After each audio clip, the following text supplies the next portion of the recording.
You are listening to the Mountainside Podcast, and joining us back in studio is my good friend Jeremiah Wilber, alongside Mikah Wysocki, the founder and co-founder of War Party Movement and War Party Ranch, helping to combat domestic violence and human trafficking. 1 in 3 women that you know personally will experience domestic violence or human trafficking in their lifetime, which is absolutely shocking and unacceptable. These are 2 nonprofits that I stand behind 100%, and I encourage you to listen to this episode in its entirety, and thank you for listening. Let's go. No, that's awesome. What cool bottles, too, man. Yeah, and that Devil's Brigade is the whiskey. Got you. And that's really cool. It just has a big story behind it because it's dedicated to the 1st Special Forces unit. So have you seen, like, Inglourious Bastards? Yeah. That unit's kind of, that storyline, if you will, is kind of loosely based off of guys from the unit and how it started, how the CIA and the Special Forces kind of branched out after World War II. Really? But the Devil's Brigade itself was comprised of 40% Canadians and 60% Americans. So the flavor palette of that is 60% American, 40% Canadian, just like the unit. Everything kind of ties in there. The V42 stiletto on top of the bottle is the knife you get when you graduate Special Forces. And it's 42% alcohol by volume. And everything on the back of that bottle kind of tells a story. And then Willie also donates 10% of each bottle sold to the museum at Fort Harrison, Montana. And I retired 2020, and I took guys. We jumped in and trained at Fort Harrison in 2019, and guys are still training there now. So super cool, Willie's. You know, a lot of history behind that. Not only is it really amazing whiskey, it's like the backstory cool too, yeah, right? Yeah, no, it tastes amazing. Shout out, thank you guys. That's awesome. No alcohol is always a good gift. Oh yeah, for some people. And if they open it in front of you, you get to share it with them. Yeah, that's hell great. Yeah. Let's go. Cheers. Yeah, cheers, man. Thank Let's you. start it off with Appreciate that. it. Yeah, Jeremiah. Oh. All right, Derek. Cheers. So yeah, I want to dive right into this because Jeremiah, every time that you're in, dude, we have so much to talk about. We grew up kind of similar ways, you know, in the backcountry and doing all kinds of stuff. But especially with Mikah here, like, it seems like we don't even get into War Party until the podcast is almost over. So, or War Party Ranch, War Party Movement, 2 amazing nonprofits that I stand behind and have for a while now, I think, kind of since the conception. Yeah, and for sure. I've been on board with you guys because I think it's so cool. Well, I personally know you, so I trust your, whatever Jeremiah is doing, like, I trust it, right? And Tell that to my wife. Yeah. She might say I'm not talking about that, right? No, but I think that there's so many nonprofits out there that are just kind of throwing little, like, throwing money at problems, right? And I think to have a successful nonprofit to genuinely help people which is one reason why I back Parker's platoon, is you literally have to be involved with these people. You have to be ingrained in their lives. They have to be able to call on you when they need help. And I think, you know, I'm just shocked every time that you come in here, Jeremiah, when we go down this rabbit hole, that I learned something new that's totally shocking, that keeps me up at night and makes me want to go murder people. Like, Absolutely. straight up, right? Absolutely. Like, It does. So, you know, the last time you were in, and I know that this has been a big campaign on your website, and to really just kind of hit somebody in the mouth so they can realize how big of a problem domestic violence is, and especially towards women. Like, 1 in 3 women will be abused, verbally abused, hit, physically abused in their lifetime. So that's 1 in 3 women. I have 2 daughters. Absolutely. Right? There's 3 guys in this room. There's 3 guys in this room. Like, that is shocking to me. It makes me look at all my neighbors different. It makes me put up my guard a little bit more, which I don't know is a good thing or a bad thing, but this is like, I don't know. I was always kind of raised to trust no one. Right? Because I kind of grew up on my own. I had to be the protector of my family. I grew up in an abusive household where my dad took off at a young age. I don't really know. I know he wasn't a good person. I don't know that he ever physically abused my mom or women. Don't know. Didn't have a relationship with him. Then I had 2 stepfathers, And both of those guys were physically abusive to my mom. I mean, one of them tried to kill her, like held her at knife point. And if I wasn't big enough and able to intervene, I don't know what would have happened. So like this hits really close to home for me. And that kind of in turn turned me around. And I know they say abused people can turn around and abuse people, and maybe in statistical world, it did the opposite to me. It made me like a protector to where I found myself in some legal trouble later on in my life for protecting somebody, or vigilante justice, whatever you want to call it, right? Just because I know so many people that have been impacted. It was in my household growing up.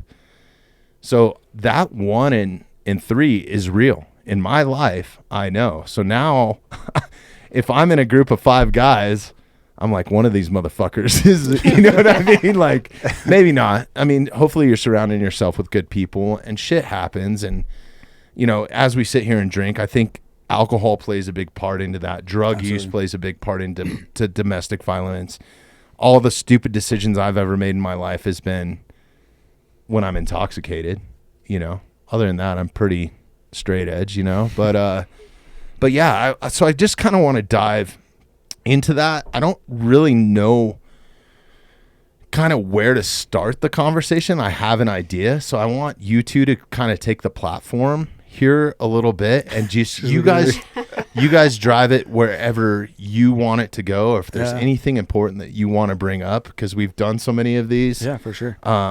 You know, I think the first thing that comes to mind is empowering women to be their own protectors. I think is a huge part of what you guys do, whether it's building confidence on horseback, in a rodeo setting, in a shooting environment, teaching them how to use a handgun properly, how to disarm a handgun properly.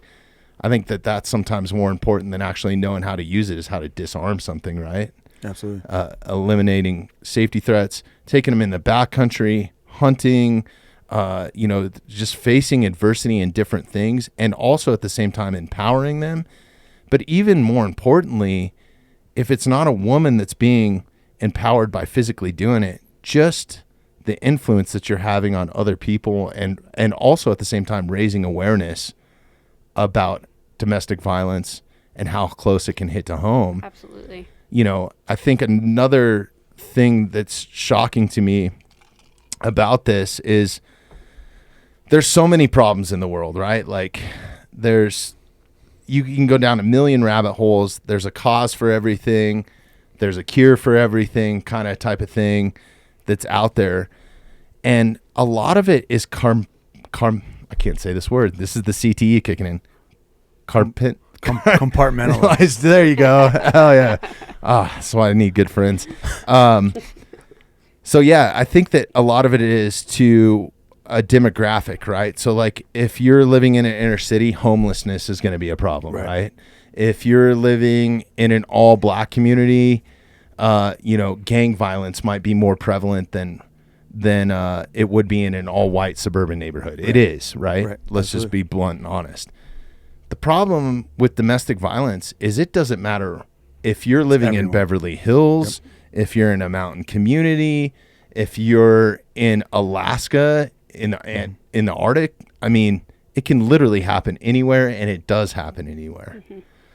So I think that it's a bit of an epidemic in its own right, that is killing people. Absolutely. I mean, mentally, physically, and not only that, family life, man. Like that should be the most important thing to everyone. So that's why I'm so passionate about it. I'm sorry I just, you know, vomited all over the intro to this thing, but I'm stoked to have you guys in here. I have no time constraints today. We can go as long as you want.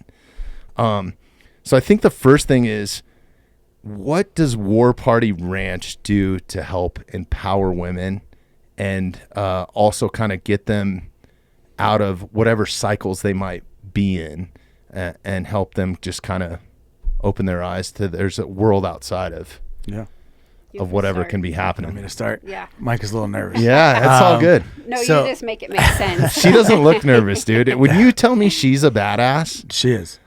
You don't use those words lightly. No. I doubt that you call me a badass. So I'm going to be, that's why I'm walking on eggshells right now. So first, I think it's really cool. I've always wanted to get Mikah in here. I love, what she's about, what she brings to the table. And one of the things, just kind of caveat on what you're talking about, domestic violence and what's really important to me as, a dad, a girl dad, I have 2 daughters, and 2 boys. But I look at, I'm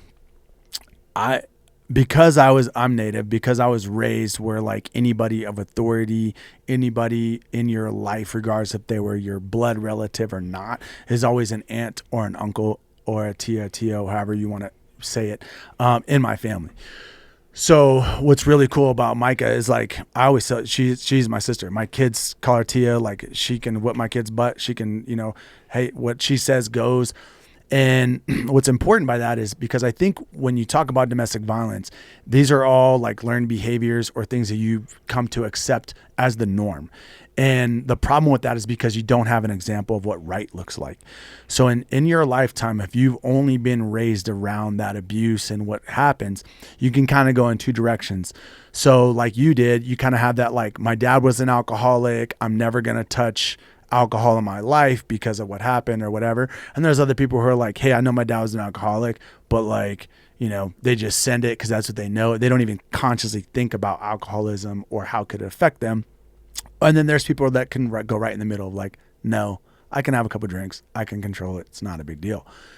Same kind of thing, because you're just pulling from those examples in your life. So at some point you've had examples from people whether they were a really bad example, like I never want to be like that, to people you really look up to and you're like, man, I want to be like this guy. Or whether it was a friend, kid or a coach you had or whatever, somebody influenced your life to show you what right looks like. Now, when you're a dad, husband, all of those things tie into that. So my daughters they're learning from how I treat all the women I'm around, how I treat my wife, how I'm interacting with people, how I'm allowing men to interact with them, how other women in our lives, how Mikah's allowing men to interact with her. My daughters see that, young girls see that. So I think I wanted to say that because it is important to me, to have Mikah on here to talk about it, talk about her story. But for me, it's just really cool because she is, like light at the end of the tunnel, if you will, for so many women. But she's also like the lighthouse, like a beacon of what right looks like for my daughters and for personally, like in my own family. So I think that too many people are trying to be very singular when they raise their kids and raise a family. That old saying, it takes a village to raise a child. I like to make that a little bit broader and say we all need a village. We all do. Adults need it. Everyone needs it. There's times when like I'm up, you're down, this, that, and the other. If you've been on a team or played a team sport or been in the military or something, you understand that like not everyone's going to be clicking and hitting at the same time, and there needs to be times when people pick up slack or are able to, I aunt or an uncle that's able to tell you the same things your parents tell you, but in a different way because you're the cool uncle. So, hey, Uncle Bobby said XYZ. And it's the same thing I'm saying. I'm just not cussing and swinging out with a belt or whatever I'm doing, we're discipline-wise. Well, I mean, it's a fact. Like, kids listen to other or take influence from other adults, like coaches and stuff. Like, if you've ever coached your kids in any sort of sport or anything like that, it's much easier to have somebody else do it because they listen. Their attention span is different. Absolutely. And then as a parent, you have a lot of authority. You're like that authoritarian. You're not trying to be friends with your kids. You're trying to raise young men and young women. Mm-hmm. So to me, that's very important. And to have people in my life like Mikah to be able to do that for my children is key. So how that ties into War Party, I think one, it starts with everyone who we're associated with, who we bring on, whether we highlight them, they're a team member, they're on the board, we work with them. They are all people that that I would be okay with my kids being mentored by them, by being guided and being under their tutelage. So that leads into gives me a lot of personal responsibility. That's a great way to look at it, honestly. It's like trust only somebody you would leave your kids with. Yeah. Right? Yeah. Absolutely. And it's given me and the people that work with us a lot of personal responsibility. Then you really feel that they understand what they're impacting when they're around women, when they're doing these things. For the courses that we're able to do, or the interactions, whether it's a rescue or interaction with the women that we have, it's very important that they see what right looks like from both male and female. And I would say that a lot of times that male impact, they don't quite understand it until it's a little bit farther down the road, or some of them even have asked questions of like, hey, I didn't know there was going to be guys here, or why does like Derek and Jeremiah, when they talk to me, like take their hat off, put their head down a little bit, and it's like, well, they're giving you the respect that's due to you. They don't know you. They don't have an intimate relationship with, they don't have a relationship with you where it's like they can talk freely and do these things. They're trying to just be respectful of who you are as a woman. And then on that side, they see this empowerment thing where through the skill sets and things that they're doing, it might not be day 1, it might not be day 10, it might be a year later that they even, hung out with us or did something with us. But they see how it is, how these women are able to empower themselves through horsemanship, through hunting, shooting, all these different skills that we're trying to give them.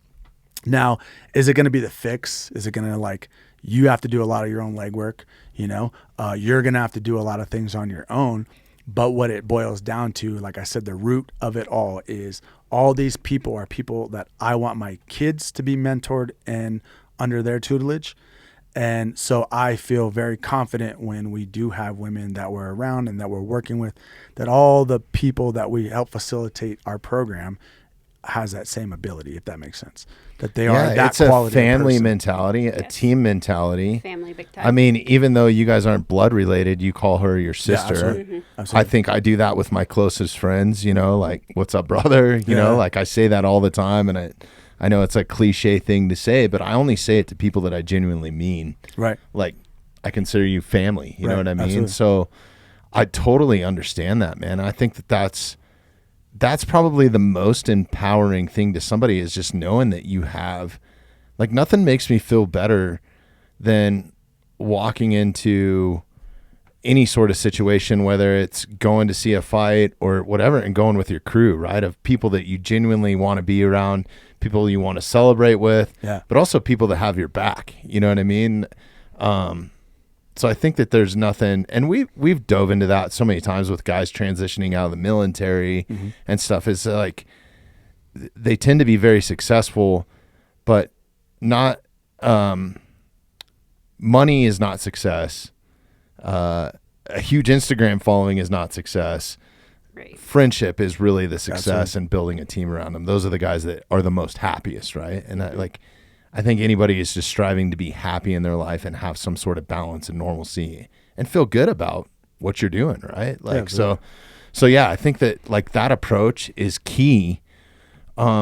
Which kind of leads me into my next thing, is where did the envisionment come for this? I know you started War Party Movement, and then War Party Ranch came along about a year later, right? And probably a little more, about longer. 2 years. Okay. Probably. So I guess if we could kind of delve into I'll dive into that one. Yeah. So Jeremiah and I met through a mutual friend.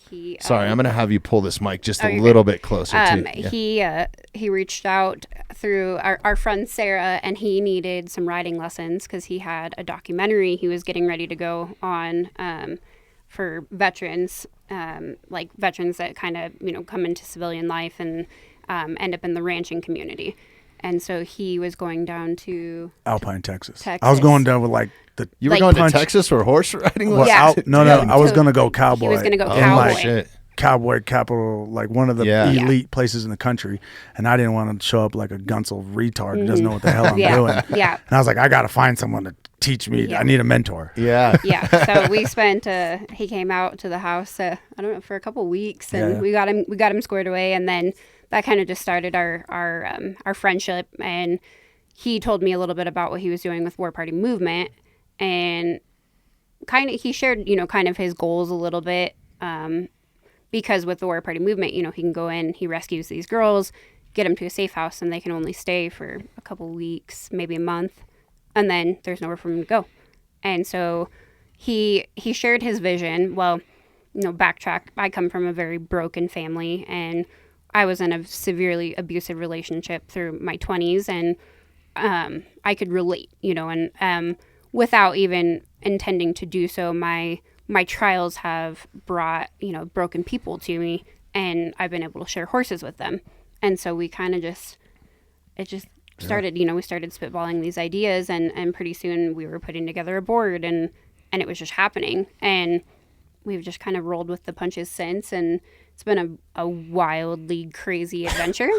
But it's been really neat. And so that's kind of where it started from, was just him needing some riding lessons, and here we are now. Yeah. And I mean, and for like that veteran side of things, what you were talking about, for me, transitioning out of the Army, it's like, and I don't want people to take this in the wrong way, that I'm dissing my own community of special operations, but it's the most toxic environment you can imagine yourself being in, but in a very positive, most amazing environment you can ever put yourself in. And the ups and downs of those, the ebb and flows of that, is no matter how many airplanes you jumped out of, no matter how many people you've killed, no matter what you've done, it's always a dick measuring contest, right? It's always like, you didn't do enough. You didn't do enough. Or did I do it? And you're constantly playing this like, almost like imposter syndrome, because you can't believe that you're around these amazing dudes. They think you're a 10 out of a 10, and you think you're a 3 out of a 10, and you're rating, this ranking scale. And yeah, there's some dirtbags, but most dudes are just so badass and so shit hot at things that, and at the same time, the banter, the camaraderie, and everything you're doing is so amazing.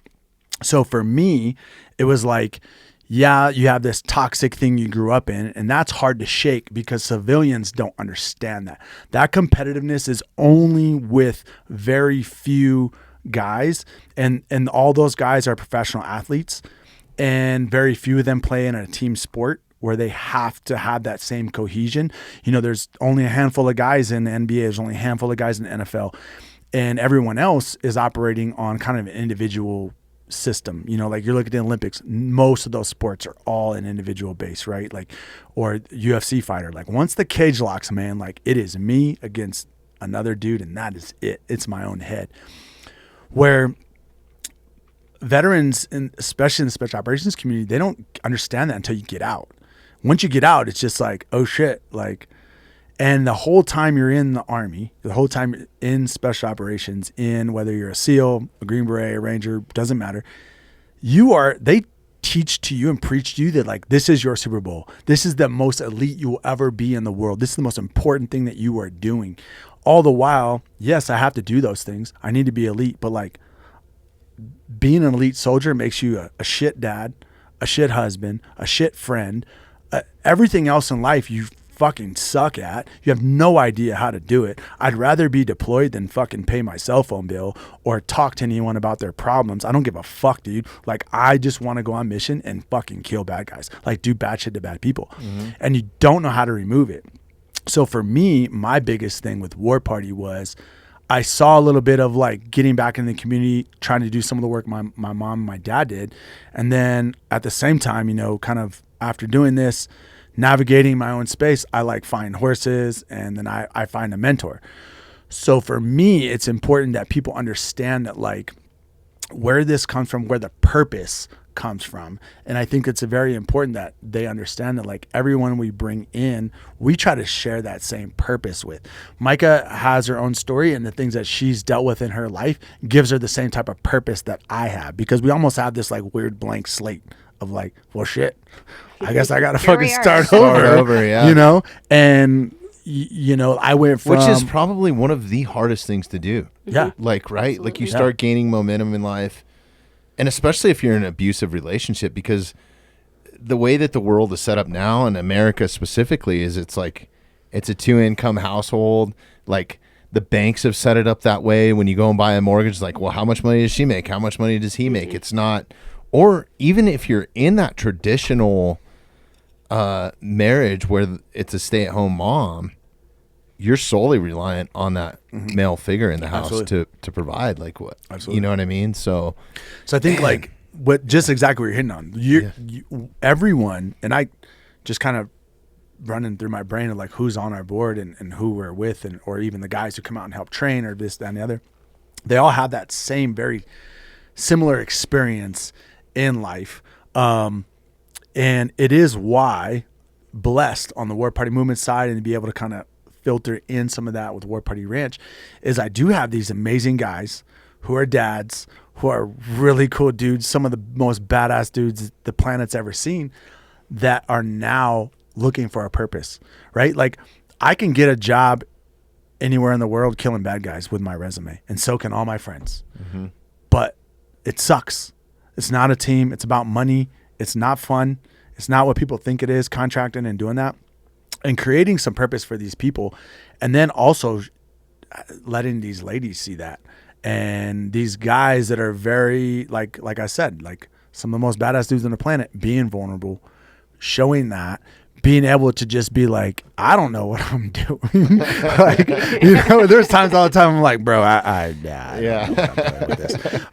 And I think that goes a long ways with just some of the mindset that we try to preach and add around the whole, you know, both, you know, just War Party in general of showing that. And I think, you know, like Mike and I both, we have these places where you operate at an elite level, it gets removed from you, and now you're like, well, here, now what? So to me, that's very important to try to also keep in the story and show. And I know one time you asked me, he's like, where do you see this thing? You see it getting bigger, like doing something in a different place, you know, in Texas and no, I unless we can keep that family, that connection, that human connection where people understand that, like the feeling of belonging somewhere. Absolutely. Yeah. You know, because otherwise, you know, if it gets too big, it you know, you lose that. Yeah, no, it's that tends to be a struggle with everything, right? Like you can't have the attention to detail. And you could take this back to a military mindset, and I'm not speaking because I don't have any experience in it, but like when they give you a mission, there's a sought out mission with a set of steps and a set of intelligence going into it, right? I'm sure you kind of have some idea of what you're walking into. But if they were just to like go for it, make this the best mission ever with no guidance, you're not going to be successful. That's the hard part for the military guys, regardless what unit you're in.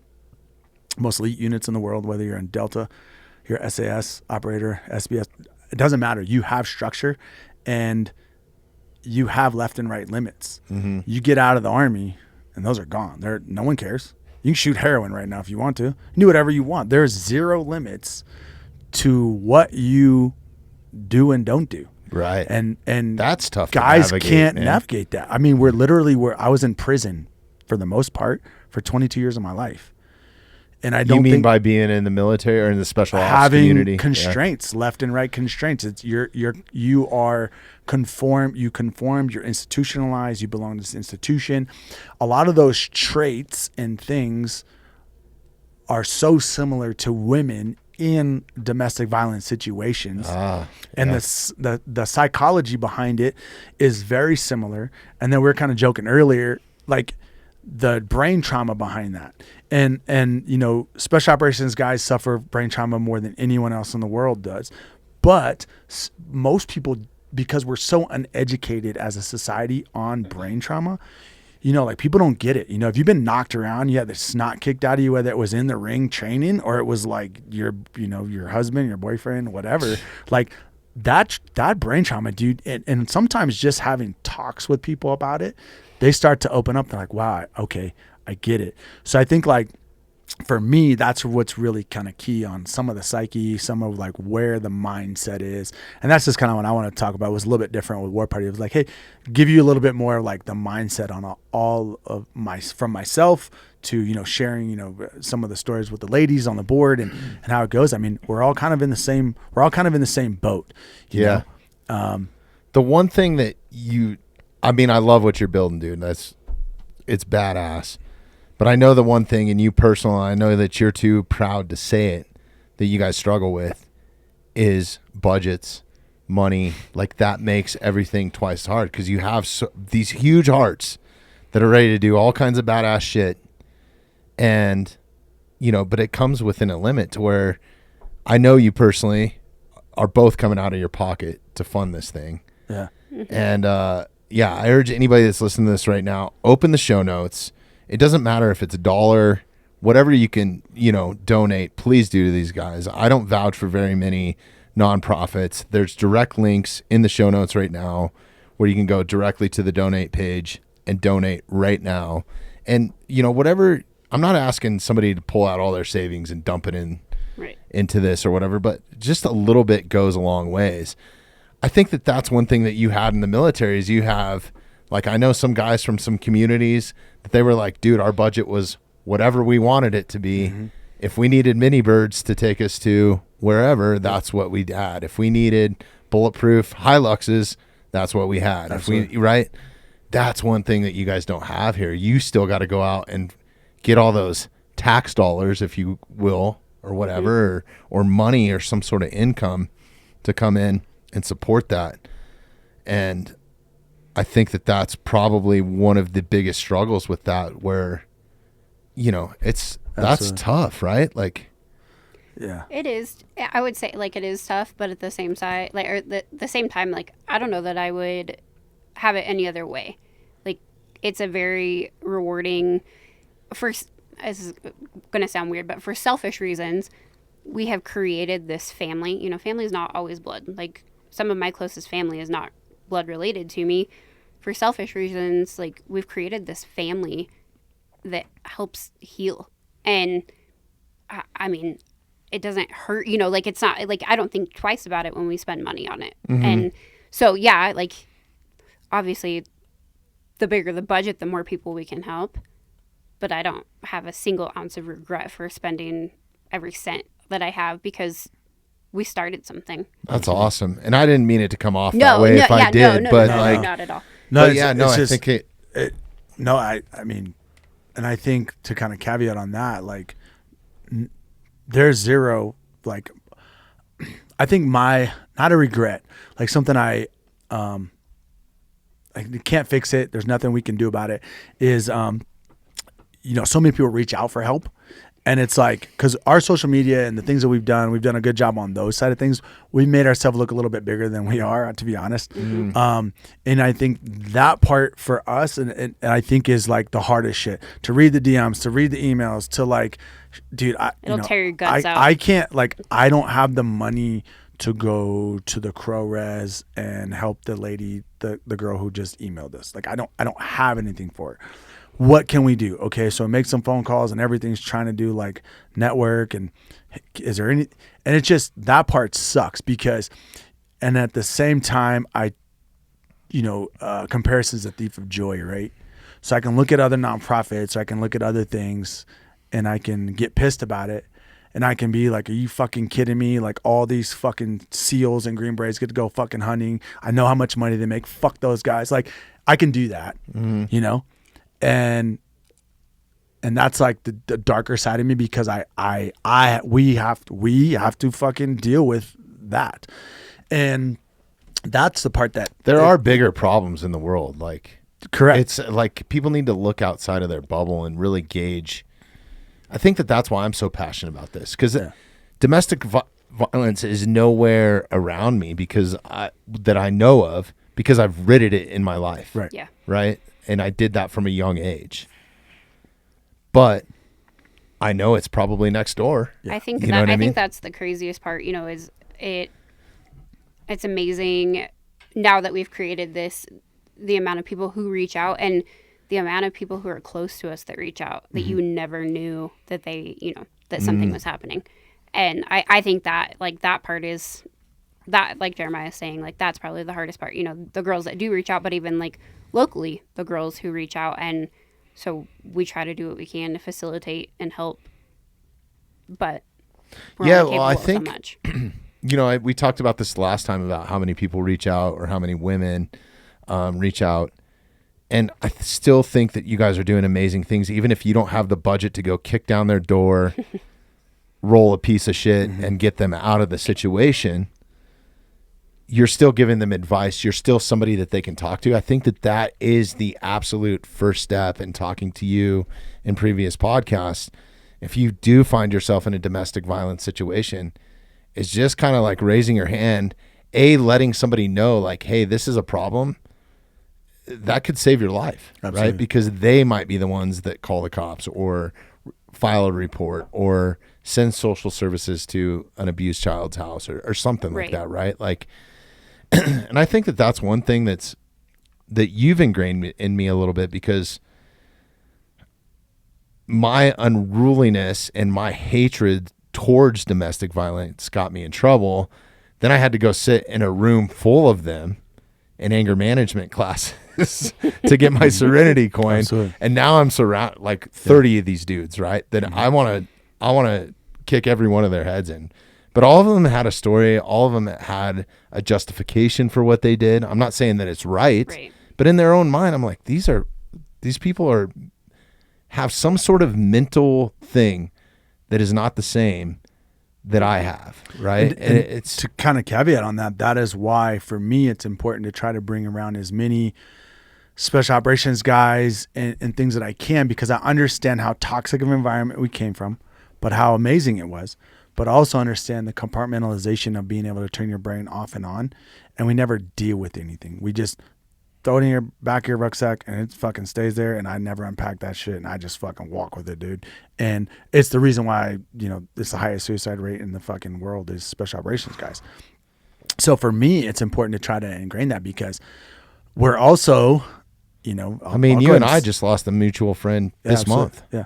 And I mean, I tell this to people all the time, it's like, I lost 11 really good buddies in direct action and combat. And through my 22 years in the Army, 11 guys. Since I've retired, it's in the 50s. And it's nuts, all suicide. And these guys are kind of teetering the bubble of like the abuser or the fixer. At any moment, their emotions and what they're capable of, the violence they're capable of, can go in any fucking direction. And whether that's to themselves or to their family or to their girlfriend or to whatever, they're a night out in the town full of cocaine away from fucking going to jail forever, or they're fucking amazing dudes doing great shit in the community. And it's almost like no fucking different. It's almost like they're either guys fucking awesome or they're not. But even to your point, 2 guys that I know personally that were doing amazing shit in the community, heavily involved in politics, had these super huge successful businesses, a beautiful family, support around them like no other from large companies, have still had enough demons in their closet to end their own lives. Absolutely. Yeah. And so I think, like, for me, understanding that, and then Mike and I talk about this a lot too, the ranching community, ag farmers and ranchers, are the second highest suicide rate in the country. And it's because these guys are underappreciated business. It is. Man. They're the only people who buy everything at cost and sell it wholesale. They're in a fucking monopoly. Like the places, when I say we go work, like we're helping. There's no way the families and the people we help could fucking pay us $1. They're hurting. They can barely feed us. And I'm not shitting on them. I want people to know this. They're like, when we go help somebody brand, and they cook us a bunch of burgers or something, like, that's a big expense for them. It's a huge expense. Yeah.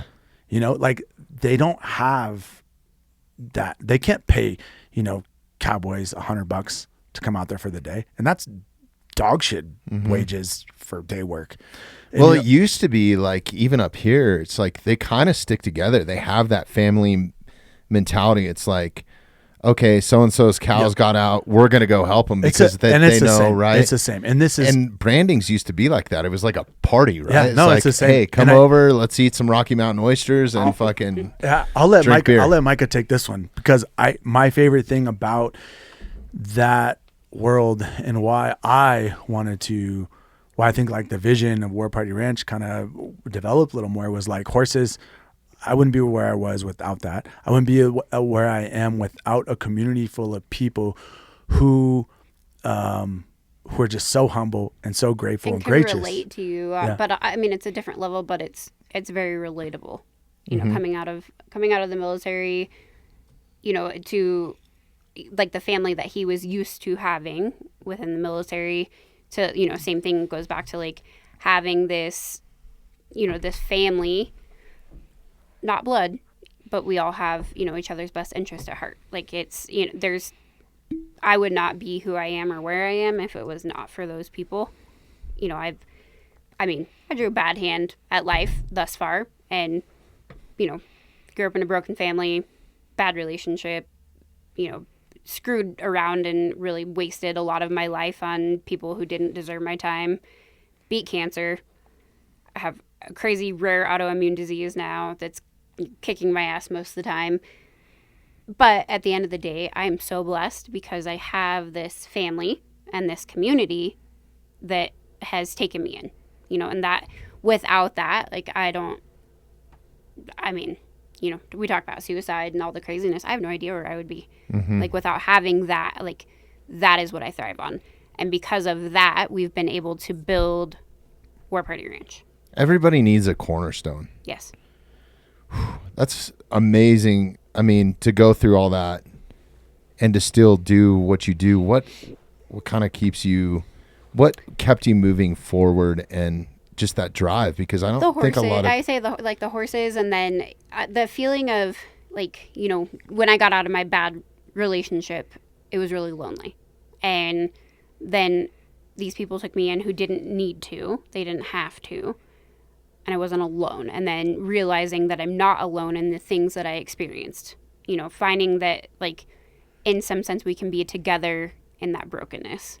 You know, that has kept me going. And then, and the horses, you know, the horses have been my therapy through life. And so being able to share that with these women that we're helping, you know, there's nothing more moving than spending time with a horse. You know, somebody who just wants a horse's shoulder to cry on, or the first time you put them on a horse to ride. It's, you know, it's not something you can really explain. You can't. I think one way to compare it to is dogs, right? Yeah. Like, there's a ton of nonprofits out there that are pairing dogs with former operators or former military guys, or like dogs become service dogs. And a lot of the dogs that are used for that have a high level of intelligence, right? Like they're Malinois or healers are super smart dogs. That's the dog that I have. You know, there's so many labs, you know, they have to have a certain sort of intelligence, but I think horses are more intelligent. Like, growing up around them, they're like, if you can take the wild spirit out of them, they are the most loyal pet, if you want to call them a pet, or animal that you can have. I think it's there's to caveat on what Mikah said. It's how tangible it is to the very first time you get on a horse. You know, if you've never been on a horse before, to fast forward in like a week, the second day, the third day, a month later, 3 years later. It's so freaking tangible on how confident and how comfortable you feel on a horse. Absolutely. The first time a horse like spooks and blows apart and all it does is jump 3 feet to the right, you think you just rode a fucking bronc, dude. and then it gets to the point where you're like, oh, we're scared of that rock, bud. And you just kind of like, your body, you start to develop a relationship with the horses as a teammate and trust. Whereas, like, I think other animals, dogs, and you know, there is no other pet that exists besides a dog and a horse. If you listen to this, cats kill shit. They get stay your in the barn. gatos out of here, bro. Dude, whatever, dude. Cats are good. They live in the barn. But I mean, it's the trust you have, and you can really feel that. I mean, and I'll give you an example. Last week I was up guiding in the Wind Rivers for my buddies at Outfitters, and they asked me to ride a couple of rank horses that needed some work. And I was actually like, felt really good about it because I've been just like, Mike is my mentor. I used to like, I can fucking ride shit, you know, I can ride a fucking Shetland pony. So to be able to ride these horses that a year ago, I would have been terrified out of my mind to get on. And whether they bucked a little bit or whatever happened to me on these rides, like, there was at no point that I feel out of control, that I feel that I was like, I had fear. And it was like that transferred straight to that horse. by the time I'm riding this horse for a few hours, things that it didn't want to do, places it didn't want to go, the way it relaxed and comforted me, it's trusting in me too, to make sure that like I'm not putting in a bad spot, or like, oh shit, they're freaked out about this rock and they're like, is this creepy? And I'm like, no, we're fine. You're good. And they get this trust in you. And I think like that for me personally, I've experienced that, where there's two things that happen to me when I put my leg over a horse. No matter what horse it is, what day it is, it doesn't matter. I literally feel like when my right foot hits that next stirrup, I feel like time rewound 200 fucking years and I'm who I'm supposed to be. I feel like I was born 200 years too late. The other thing is that trust and just my confidence and how I feel. And I think that those are the things, and maybe all these women and people don't feel the same way nostalgic wise like I do. But I think that trust, and Mikah can explain, why and give you some science behind that and what happens. But that to me, just working as a team is fucking insane. I think and it's been tangible, super cool, just in the last couple of years with, spending time with Jeremiah and his horse, and like when he first came out to where he is now. Like when he first came out, I was like, what the fuck did I get myself into? But, now like it's super cool to see just how far he has come. And so like I relate that to, other people who come out and spend time with us, but it's been a very healing process to watch him, and just to see like even how he communicates now. Because he was not a very great communicator when we started all of this. I'm still not that great. I'm a fucking dude. Yeah, but he, it's really cool. And especially, these last few months, it's been really neat to see him kind of like blossom into doing all of these really neat things that he has been fully capable of doing the entire time. But he has the confidence now. Like he's confident to go out and, go to a roping clinic or go up and, help these people that need help up on the ranch. And he's doing it, and he's doing a good job. That I think that's the biggest thing is like, he's kind of that person like, oh, I don't want to do it if I'm not going to be good at it. And like, he put the work in, the time in, but he also healed. He healed some of those scars and was able, he's really moved forward, and it's been cool to see. I appreciate that. It means a lot. Yeah. Good jobs don't really come around nicely around cowboys, man. Yeah. Or nice words, man. I grew up around them. Trust me, dude. I mean, it's usually more like they ride up. They're like, oh, that didn't hurt too bad. Yeah. I'll get your horse. Or get your shit together. How about that? Oh, there's been plenty of days of me screaming at him. Oh, yeah. There's plenty of stories I got cussed out. Yeah. Yeah. I think is all of those, and even kind of the funny thing of like, those days of that, I try to put this out there every time I talk about War Party Ranch in particular, because we have a direction we're moving in, and we'll get into some of those things. But one of the things I think that is also misunderstood, and this is a bunch of people are probably going to be offended by me on social media, and I'm so proud of these ladies, like how badass they are. Like they don't fucking video themselves doing chores on Instagram. Like they're fucking cowboys, dude. When we show up to workplaces, it's now like, and because of Mikah, it's we go workplaces on ranches or we go help out. They're like, War Party screws coming. Like it's so bad now they don't ask anyone else to come. We're like, hey bro, we need more help. Like there's only 3 of us. but it's just so cool to see that. And the downside of that, I think, is social media has given people this inaccurate portrayal of Western lifestyle. They'll see me in the mountains riding and this and that. Oh, that's really cool. Yeah, you didn't see that I was out there for 10 days, bro, sleeping on the ground. Like, you don't see everything that happens. You don't see how hard it is. I'm waking up at 3:30 in the morning catching horses. I'm doing X, Y. Like, if you were to spend a full day with me videoing something that we're doing, or you go out with her, go day work, you're going to be not only dog shit tired, you might be contemplating if you really want to fucking do it tomorrow. And that's the hard part for us with War Party Ranch, is on the smaller clinic engagements where we're shooting and doing, and we've had to adjust stuff of being like, today's too long for these girls. Like we're out in the heat and we're used to, or we're out when it's cold and we're used to it. And then we're like, where the fuck? Yeah, you have to be acclimated, man. And I think for us, that's a balance we are really trying to figure out how to do, because people see it off the street and want to do it. The problem is, do you want to do what looks cool on Instagram? What Yellowstone What did. Yellowstone's showing you, Right. or the cool Instagram influencer who has horses does, or are you really ready to wake up at 3 a.m, 5 days straight? Well, that's just and it. I don't think people understand in that ranch community and with those responsibilities. It doesn't matter if it's Christmas morning. The horses still need to be fed. It doesn't matter if it's the middle of the night.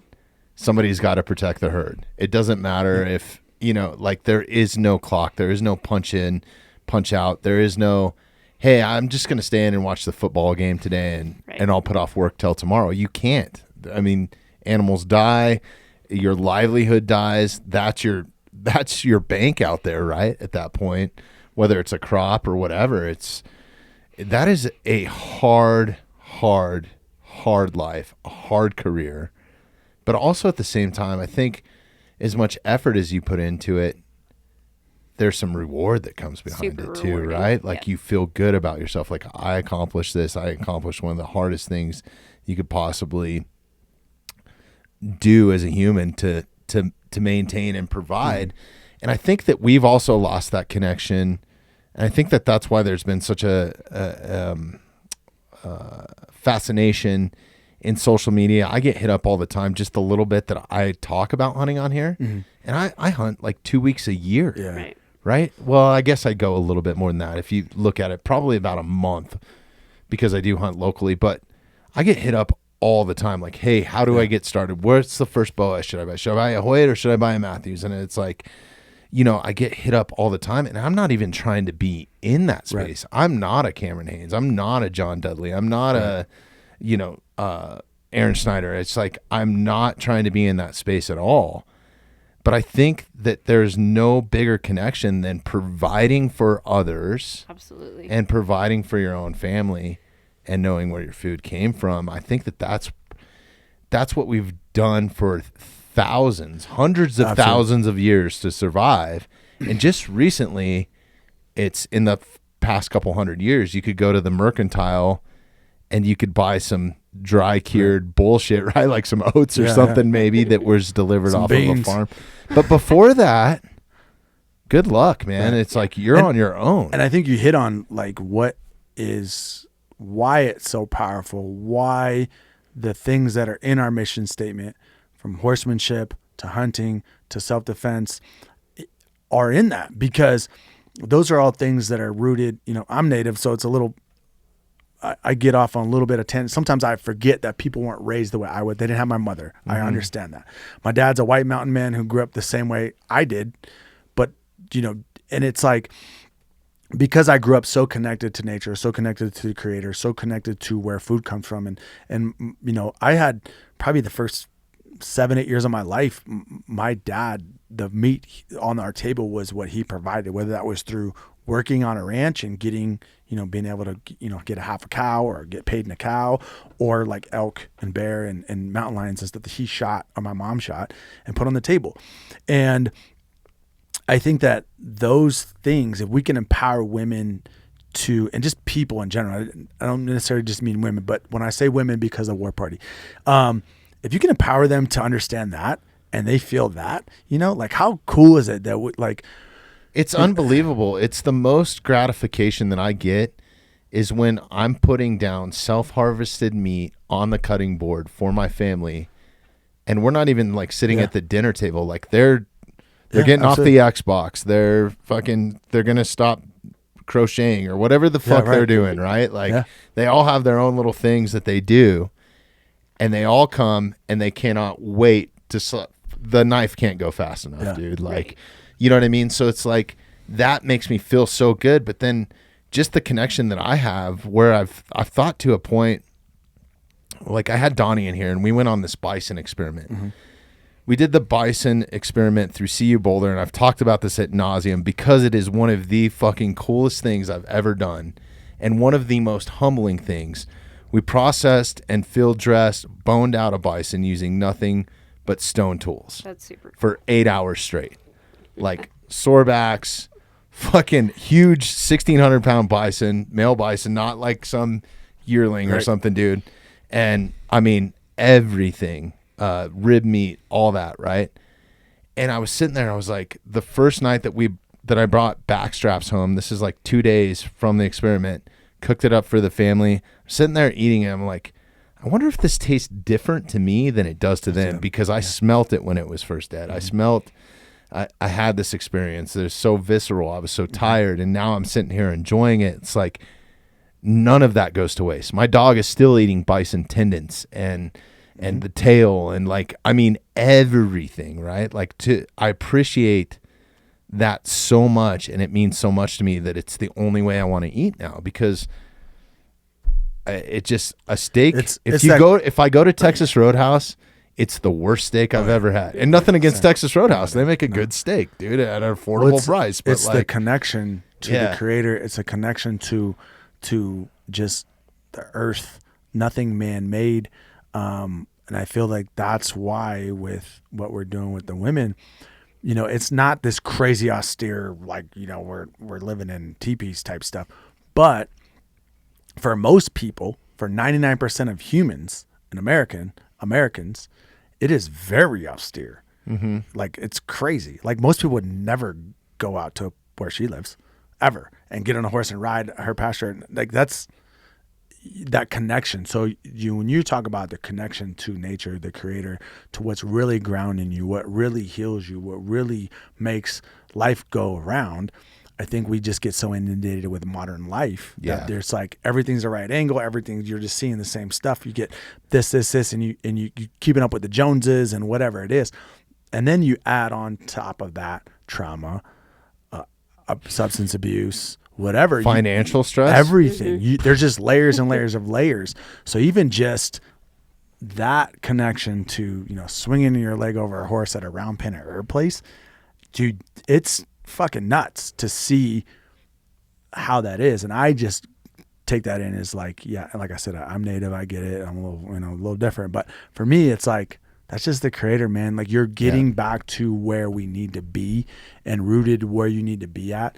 And sometimes I tell people, like, you're having a bad day, dude. Even if you just like take your shoes off and walk around in the grass, or like lay down in the grass and just like look at the clouds, outside. Like just get outside, get outside, dude. And like, it will change your day. And it will change how you feel about things. Like, and I'm not talking like smoking weed, drinking a drink. I'm just get outside for a minute, man. Yeah, you don't even have to like. I mean, I have a ritual before I do a podcast. I will not schedule a podcast without, like, this morning I went for a 3-mile run with the dog, and then had 30 minutes to spend in the gym, and, you know, that 30 minutes with my son, right? And it's just like, I need to do that. So I come in here so I'm not like on it. And I've noticed the difference, like cognitively, I can't even pronounce the word. Cognitively, I am better. I am better. I'm a better person. I'm a better host. I'm a better dad. I think it all starts within, right? Like, nature is my church. It is my religion. It is my connection. Like, I would much rather go for a 3-mile run than sit in a service. And it's nothing against, if you get faith in that, I 100%, like, I'm behind that. I am a God-fearing person. I don't know if it's right or not, you know what I mean? I guess that question, but I do know what directly affects me the most is being, and the only reason that I really hunt, it's not out to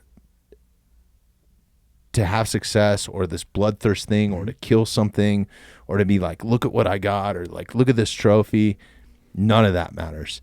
What I notice is like, how many times have I gone to the backcountry, and how many times I do it in a year, and how sacred that is to me to go spend 3 days by myself. And some of those demons start to come out when you're back there. If you have I highly, highly doubt that anybody in our immediate, I guess, let's say a small percentage of people have gone into the backcountry and spent 5 days by themselves with no human interaction.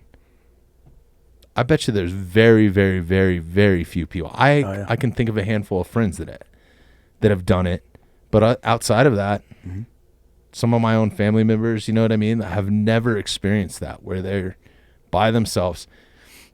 And I'll tell you what, I come back from that appreciating what we have modernly so much, and my family more, and it's helped me figure out problems that I might be having personally, like a struggle with somebody mentally, right? Like I think like that is an awesome way to describe like Mikah's way of like what the horse does for you. Yeah. It might not be days, but like, I mean, you spend 7-8 hours by yourself on a horse moving, like you sing the craziest shit. You talk to yourself. You're talking to your fucking horse. Phantom helmet lady. Yeah, exactly. Like, how did Limp Bizkit get in my head, dude? I'm down with the nookie, right? Yeah, dude, I am down with the nookie, but no, dude. So I 1,000% agree. I mean, and you know, and those are the kind of experiences we're trying to.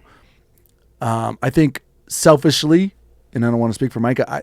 Selfishly, like I chase those myself. For sure. And I know that if I could create a program and something where I can share that with people, I get to experience that more. Is that bad? I don't know.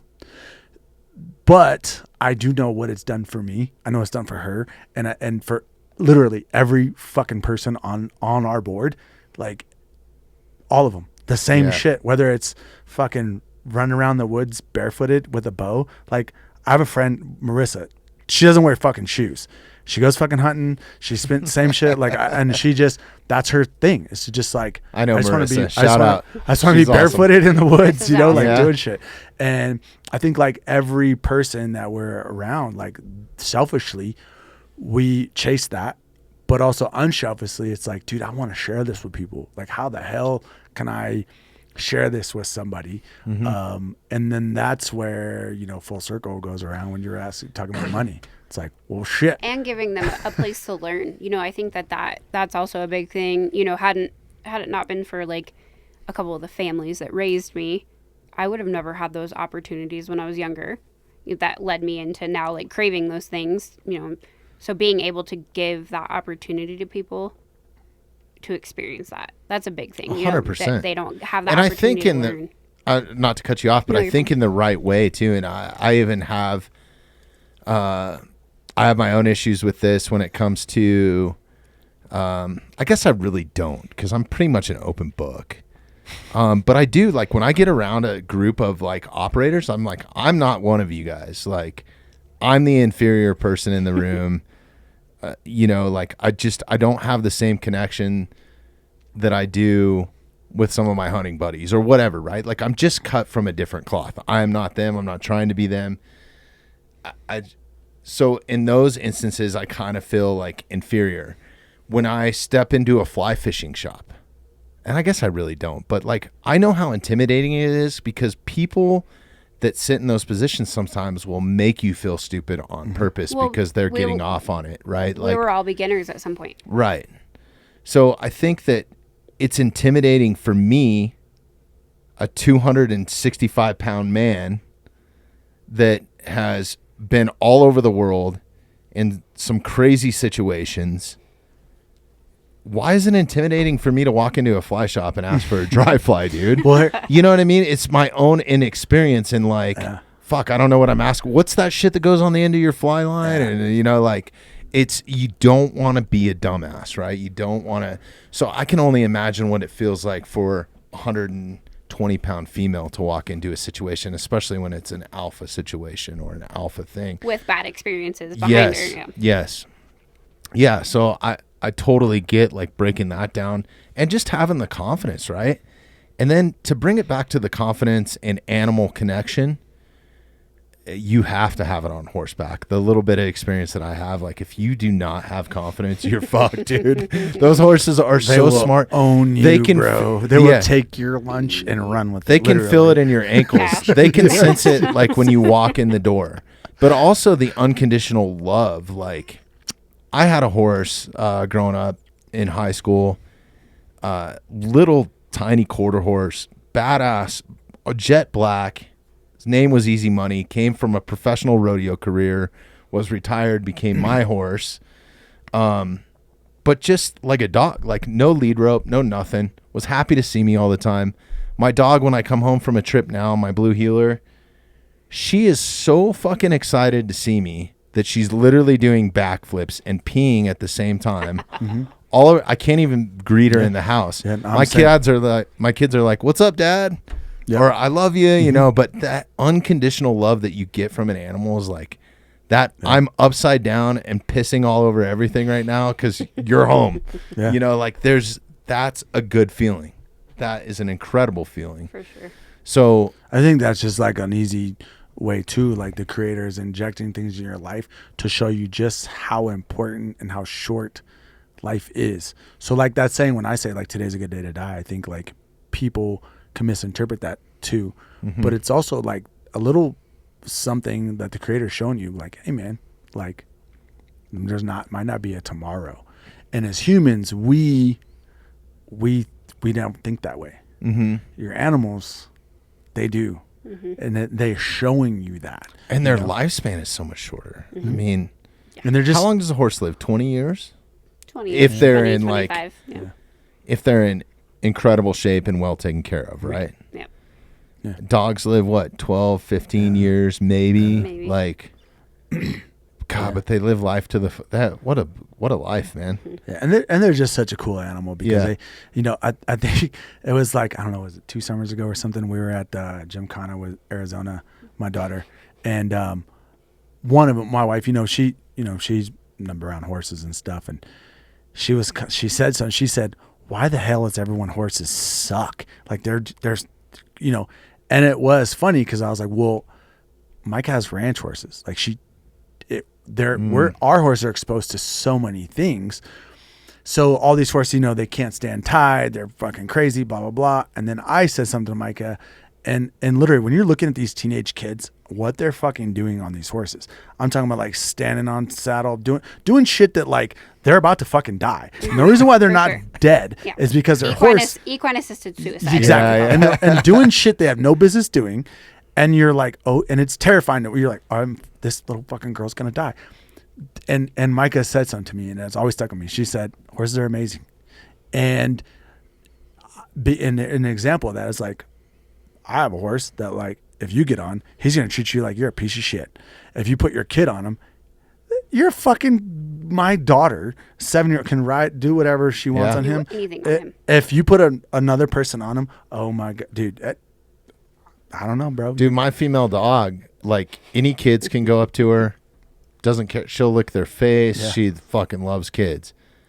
An adult male or an adult female, even if she's not vibing with it, like she doesn't like a hand over her head. She's right? working. She's just like, fucking get away from me. You know what I mean? Well, that's to me, I think that is a cool aspect of what the animals bring, back to like, hey, it's just another way the creator is like talking to you and telling you like, if the more you stay grounded, the more you stay rooted into nature and doing things that we're supposed to be doing and away from normal life. And it's also a very tangible way to show these ladies that like the weight of the world and all the shit that you're dealing with. I hate to break it to you. It depends. You have to be careful of who you follow on Instagram, right? Because there's a ton of people that are out there faking it. My wife and kids went to the lake this past weekend. I wasn't with them. And they're like, you wouldn't believe what the fuck we saw. We saw I don't know, it was 2 people that showed up. I don't know if they were male or female. Showed up at the lake. They were down there like swimming or whatever. And they were pretend fishing for Instagram. Yeah. Like casting or whatever and taking photo, like whatever. Maybe it was an Orvis photo shoot, but I doubt it. Dude, no, I say this from a cell phone. I say this to Mike all the time. Like, Micah's like my prime example of like an Instagram account that should have like 100,000 followers that doesn't. And then because, I'm one of those people, I'm like, dude, why the fuck does this mean people follow me? Like my shit's not cool. But then I realized like sometimes too, like trying to create content for whether we're selling t-shirts or we're trying to do, hey, let's do a red handprint campaign and show people what the MMIW issues or whatever. Like you literally have to stage the shit and it feels so fucking weird. And when I see people on Instagram, it's either like, especially doing Western, like whether it's hunting, shooting, fishing, horsemanship, any of those things, you need 2 hands. If you don't have like a videographer, someone or like one of your friends filming for you, no, you need a film crew. You're not going to create good content, right? Yeah. And because we know what it takes to like, let's do, we have a new t-shirt coming out. Let's do some media. It's like a full day of us fucking, and it's still stupid. And I feel so dumb. And then I'm like, oh, video me with it. And it feels so stupid. But I will say, so when I think like my thing with social media is, and then I do see those videos, people create good content. And it's like, yeah, this was like such a staged fucking thing they did. Because you know what's behind the curtain, right? Right. Or if you need more ice, there's some in that Yeti cup right next to you too. Or they had, they're a rodeo guy or this a gal. Vodka is so good. And they have freaking, videographers and people filming us. No, I think you really do. Like if you want to hit that, and all my friends do that, all my good followers, like, and we do it. Well, I'm just as guilty of it. What I want to start here, like that On the Mountainside series. Not so cool, dude. But like, also at the same time, we're not out there like, I think I even made a comment in that video or in that shoot where I was like, hey, should we do it like the rest of these archers do it? Where you take the shot from 60 yards, then you pull your arrows and reshoot from 10 and then get this camera.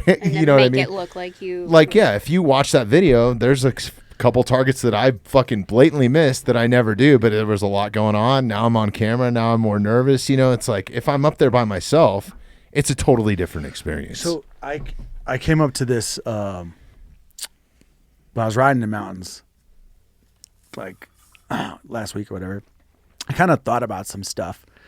And something that came in like a conclusion I came up with, and I'm probably just some fucking dumbass, half brain dead dude trying to be a philosopher. Man. But you're your own worst critic sometimes. Well, this is what I thought of. I thought of all my friends and everyone that I surround myself with, from my wife to Mikah to like just you name it. And every person that I like, that I want to spend time with, they all have one thing in common, and that's imposter syndrome. Every single person, it's why I love cowboys, man. Not these young shithead cowboys. I'm talking about old fucking rank cowboys. And the reason why is because everyone is so humble to a fault. And like, I think Mike and I go back and forth this with each other sometimes. And I'm like, what are you talking about? You're, and like, I have her on this pedestal for who she is and her accomplishments as a horseman and what she's capable of doing, where I think it's like vice versa for her. And then when I'm like, oh, fucking, and she's like, why'd you tell me that I can do that? I'm like, because you fucking can, you're a badass. What are you talking about? And everyone that I've surrounded myself with in my life now has imposter syndrome. They're literally elite at what they do in their career field. And if you ask them about it, it's a very humble, very not a braggadocious response. Now, do they have a little bit of swag? Do they have a little bit of like, do they carry something with some confidence? But at the same time, I know what it's like to, and my analogy is a very military one. I know what it's like to be wearing 350 pounds of shit and you're fucking walking to the back of a fucking running aircraft and every dude behind you, you're responsible for, and they all look up to you. Now, you can't show a fucking ounce of fucking bitch in you. Every dude is looking up you because you're the baddest motherfucker they know. And I know what that feeling is like. So you do have a little bit of swag and some confidence. But at the end of the day, if you were like to talk about, you're like, no, dude, like I was, and I feel like that imposter syndrome and that mentality should be embraced more in our society, and that humbleness of being that kind of fine line of kind of that swag, kind of cockiness, swagger, but where there's a humbleness behind it. And this is why I love cowboys. And I don't mean to knock the new generation, man, but I've worked with a lot of younger dudes and I fucking hate it. If your horse starts bucking, they'll throw hats and fucking hoop and holler. And the old cowboys sit there and they wait and it's not a big deal. If you make it a big deal, it's going to be a big deal. The horse is a big deal to the horse. And there it's fine. When they move cows, it's nice and easy. If something happens, there's a wreck, it's fine. We'll take care of it. It's very relaxed and isn't that kind of the operator mindset too? Is like, it takes a lot of experience. One of the sayings is like rule number one is to be cool. Yeah, always look cool. But that doesn't mean like, to me, or the way that I've interpreted it, cool, maybe calm, it's collected. wrong. Exactly, Yes. right? Because if you're not, Yes. the guys around you are not going to be like And one person. And the men take note of this. You start losing your shit around your kids and stuff. Oh yeah. Dude, it's unbelievable. There was this, Derek, I want you to see if you can pull this up. There's this shocking video that I saw. It was of a toddler like playing with a book or something or some toys. And she's in this like super positive environment. It's her mom. She's sitting on her mom's lap and like a psychologist or something. And they're interacting and like playing with some stuff. They bring a third person in that is not yelling, not any, but just talking negative. And you automatically see the kid's demeanor just go down, Right. up, like, you know. Well, back And then all of a sudden, that lady leaves the room. They push the toy back towards the kid. The kid wants nothing to do with it. Well, that's how horses are, and that's what I love. If you can just keep it together, Yeah. be relaxed. Like, and I'm just now getting to the point where I can feel this with horses. Have to leave your emotions at the gate. That's my Yep. biggest rule. Yeah. And That's and huge. that's hard. And like I said, I thoroughly enjoy that calmness and patience and humbleness of cowboys. And since I've retired, people like Mikah are the only people that I have made a connection with because they have a humbleness, they have the same confidence and swag, but they're very humble about it. But they also don't make things a big deal about what they've done in their life. I feel so fucking weird when Micah's like, "This is my brother Jeremiah, used to be a green," and I'm like, and I'm like melting inside, dude. Like, I'm not that cool. Like, I'm not. He's a It's fucking badass. weird, and you know, and I feel like all the guys I've had this connection with have had that same mindset. Like, I mean, Mikah won't tell you all the things that her, like the things she's won in life. Are you fucking kidding me? Like, look at the buckle she's won. I know. Bro. Like, and that's what I love. Now, is there the little cocky shitheads that we fucking, yeah, we ain't scared to fucking, and there's the other side of War Party too that like people know about, and I ain't scared of it either. That like, like we'll throw hands, we get down, bro. Yeah. Like, it's not, it is what it is. And oftentimes it seems to be this younger generation that has this very like, I'm better than you mentality. And for me, that's been so cool with the Western community, with the Cowboys is as soon as they find out my background, I mean, I don't even have to fucking stay on my horse. They don't care. They're like, dude, it's a Green Beret. He can do whatever he wants. Like, Yeah. come on, I got you. Well, it's the only culture that still embraces America for Yeah. being truly patriotic. Like rodeo is one of the most patriotic sports Absolutely. out there, man. It's so badass. Speaking of Like rodeo, I think that this that's is a good one of time the to- best things. Oh yeah, this This is is a good time to talk about our our rodeo. rodeo. Yeah, absolutely. Let's do it. I want to come back to a point here in a minute too. Like I want to argue your point a little bit, but About what the can I do that real quick? Let's do it. Yeah, Yeah, I'll let's argue do it. with him. We'll I'm do it. excited. Okay. do it. So like you asked for those guys to have some leniency or people that are well versed to have some leniency to welcome people in. Mm-hmm. I encourage people more like step into that fire, step into that heat, Oh, because absolutely. I've had imposter syndrome Oh, yeah, like yeah, a yeah, motherfucker, dude. Yeah. Like some of the people that I've invited on here, I was nervous to talk to you the first time until I talked to you. I was like, motherfucker was a Green Beret for 20 years and was like, but I still asked you to come on, or I can't remember. You reached out to me. I can't remember how it started. No, but I love your show, dude. I Yeah. think yeah. it was awesome, man. And look at the friendship that we have. Absolutely. Now I'm totally comfortable around you, Yeah. even though you could still kill me. No, Like I I'm can't. totally. Yes, he can.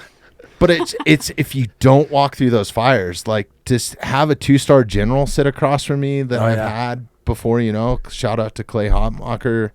You know, from the 160 SOAR, like, Yeah. you know what that entails. It's like, dude, I was a fucking nervous wreck. Well, I was well, like, Yeah. why does a 2-star general what is he gonna say to a roadie? Yeah. You know what I mean? Like, well, that's what I mean by the one of the coolest guys I ever sat down with. That's what I mean by when I say the balance of imposter syndrome, meaning we all have imposter syndrome where we're doubting ourselves, and some of that self-doubt is what motivates you to be good at what you're doing. Yeah. But you also have this like confident swag about it, right?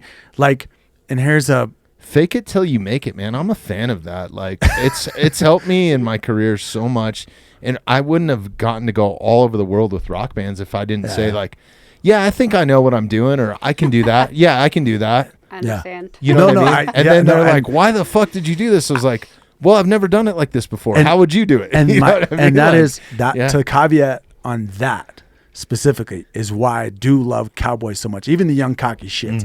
Because at the end of the day, being like there's nobody more cocky than Cowboy. Well, this is kind of how I say it. It's like you know, if you see a cowboy in the street, right, and you not talking some guy just wearing his hat to go to a concert, like you see a real cowboy.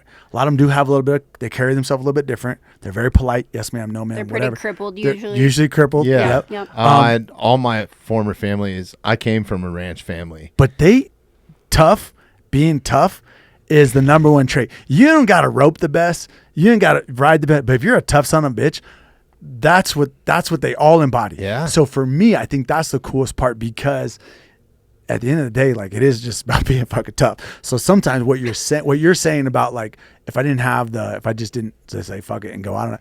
A lot of times, dude, we do that shit all the time. We're like, how do you think this is gonna go? I don't fucking know. It's blind. It's blind faith, right? And whatever it's you're doing, dumb cowboys being like, well, There we go. There we go, bud. Yeah, I think that it's just blind faith, and that's what I urge people to do. Like, fucking walk into the fire, confront Take the the risk. haters, take the risk, Absolutely.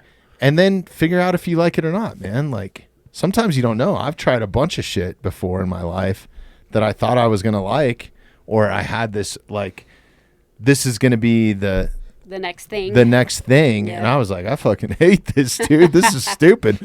Or I've purposely not taken jobs because of what I do. I'm also a fan of some of those things. Mm-hmm.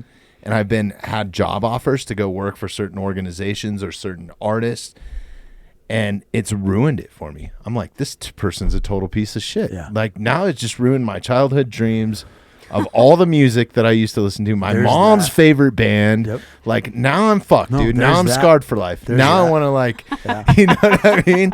So like, or, you know, peeling back the curtain and actually being behind the scenes in something, you know what I mean? It's like, wait a minute, this isn't really what I thought it was, you know? So yeah, but I think you have to go through those experiences, and I think that so many people are just scared to take that first step and will not walk into that fire. I've seen it time and time again. I've had hundreds of people reach out to me and be like, I want to do this and this and this. And I'm like, well, fucking one thing Micah and I always like try to impart on anybody we're around, ladies, you know, is you just having the guts to say, I need help. I'm in this situation, mm-hmm. or, hey, would it be cool if I like, and you can tell where it's going, mm-hmm. right? Mm-hmm. And it's like, do you know how proud you should be of yourself for just even leaning in that direction to ask for help? Because we all want to like not want to do that. And it's such a vulnerable thing. And I can only imagine. Change is scary. Yeah. Oh, it's the scariest. Well, I can only imagine a woman who's in a situation that is asking for help. Like, it's so hard. To bring it back to domestic violence, which this is a good full circle, is like, that is the first thing that you need to do is ask for help. Right? If you're trying to get out of a situation. Yeah, to be in that situation, like, firsthand, it's so hard because I look back at like the situation that I was in, and it literally took me ending up in the hospital with a broken face and my half sister going, what the fuck is wrong with you? Like, what are you doing with your life? For me to go, okay, it's time to make a change. It was to make that step. I think it's admitting to the fact that you let yourself get to that point. And then there's also that weird, like, having, you know, being comfortable in the chaos, you know, taking that step for that change, fear of the unknown, you know, what's next? That's mm-hmm. the scary part. You know, what is next? Like, at least you find that comfort in like what you have going on. You know what's going to happen. You know what to expect. But taking that step outside of that, that's the scary part. And that, like, that's what I, you know, when I talk with these girls, like, you're not alone. Like, it doesn't make you less of a person. You shouldn't be ashamed of yourself, but you go through those. You feel ashamed. You feel all of those things. And that's just human nature. You know, you're gonna go through those motions, but you're not alone in how you feel. Like, that's the biggest thing, you know, but making those changes, that's the hard part. I want to, Derek, make sure we put a pin in the ranch rodeo. We're going to give you some shine on that.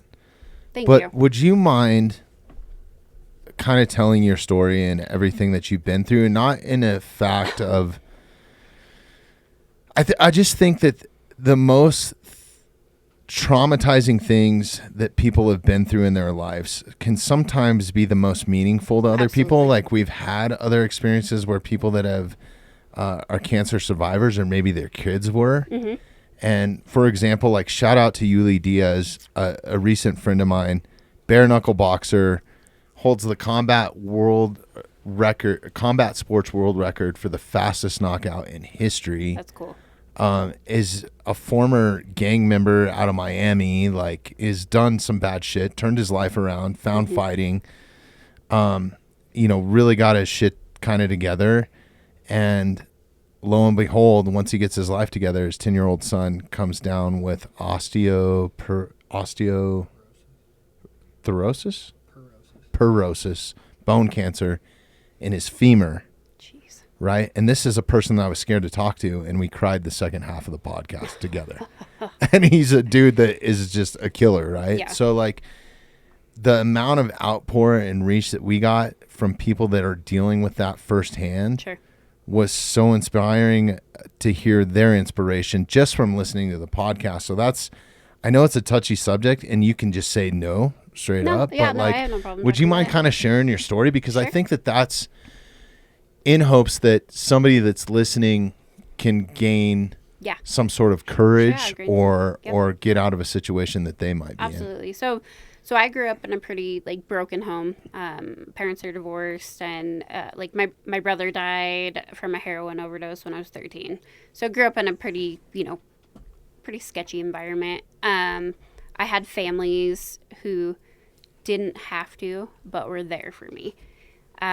Fast forward to my biological dad. He wasn't around a ton when I was younger, but then he got custody of me, and I was a train wreck. He got custody of me when I was 16, and he gave me kind of my second chance at life. I'm sorry. I don't mean to interrupt you. I'm going to pull you just a little bit closer there. Not for me. You know, I was a shithead when he got custody of me. I tried to kill myself and almost succeeded. And I had to go to a rehab facility. And that was, I spent my first few days there in the extra timeout room because I couldn't compose myself. And after that, it was a, kind of get your shit together moment for me. And so I went through rehab and got my GED. And then I ended up testing high enough to get into college and went through and got a degree for equine science and moved forward. Ended up coming back to Colorado after that. When my dad got custody of me, like, I had, gone through some pretty rough stuff. And so I had kind of a better outlook. So I'm sorry, I'm going to slow you down a little bit because I think that this is important too. Sure. So attempted suicide, which is one of the lowest points I think anybody could go through. I mean, that's another epidemic it's bad.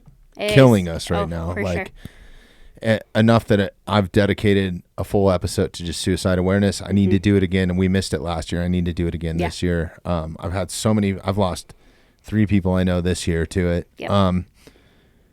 What I know you mentioned about going to a rehab center and then going straight into college, but like, what was the biggest light at the end of the tunnel to bring you out of that hole? Finding God was the biggest thing for me. And realizing, like, that my past did not define my future. Just because I had gone through bad things did not mean that had to be the rest of my life. So kind of found, like, a healing point, but I was not fully healed. And I didn't realize that until I moved back and ended up getting into a relationship that was extremely toxic. And so there was a piece of me that still was not completely healed. went through all of that, being in a very. So this is well before your abuse, domestic violence. This is going into relationship. Yep. All of that happened before. So Holy shit. Yeah. So then I ended up in I come from a very toxic environment in my childhood, and then that was kind of all I knew was that chaos. And so I found that again, I found that in my relationship, and so that was kind of the part of me that was not healed. And I stayed in, this relationship because I'm a fixer and I thought I could fix it. And reality was, that I needed to fix myself. And so, it was, years of having the ever-living shit beat out of me and, verbally being abused. And, thank God I had horses, at the end of the day. Like, that was my saving grace.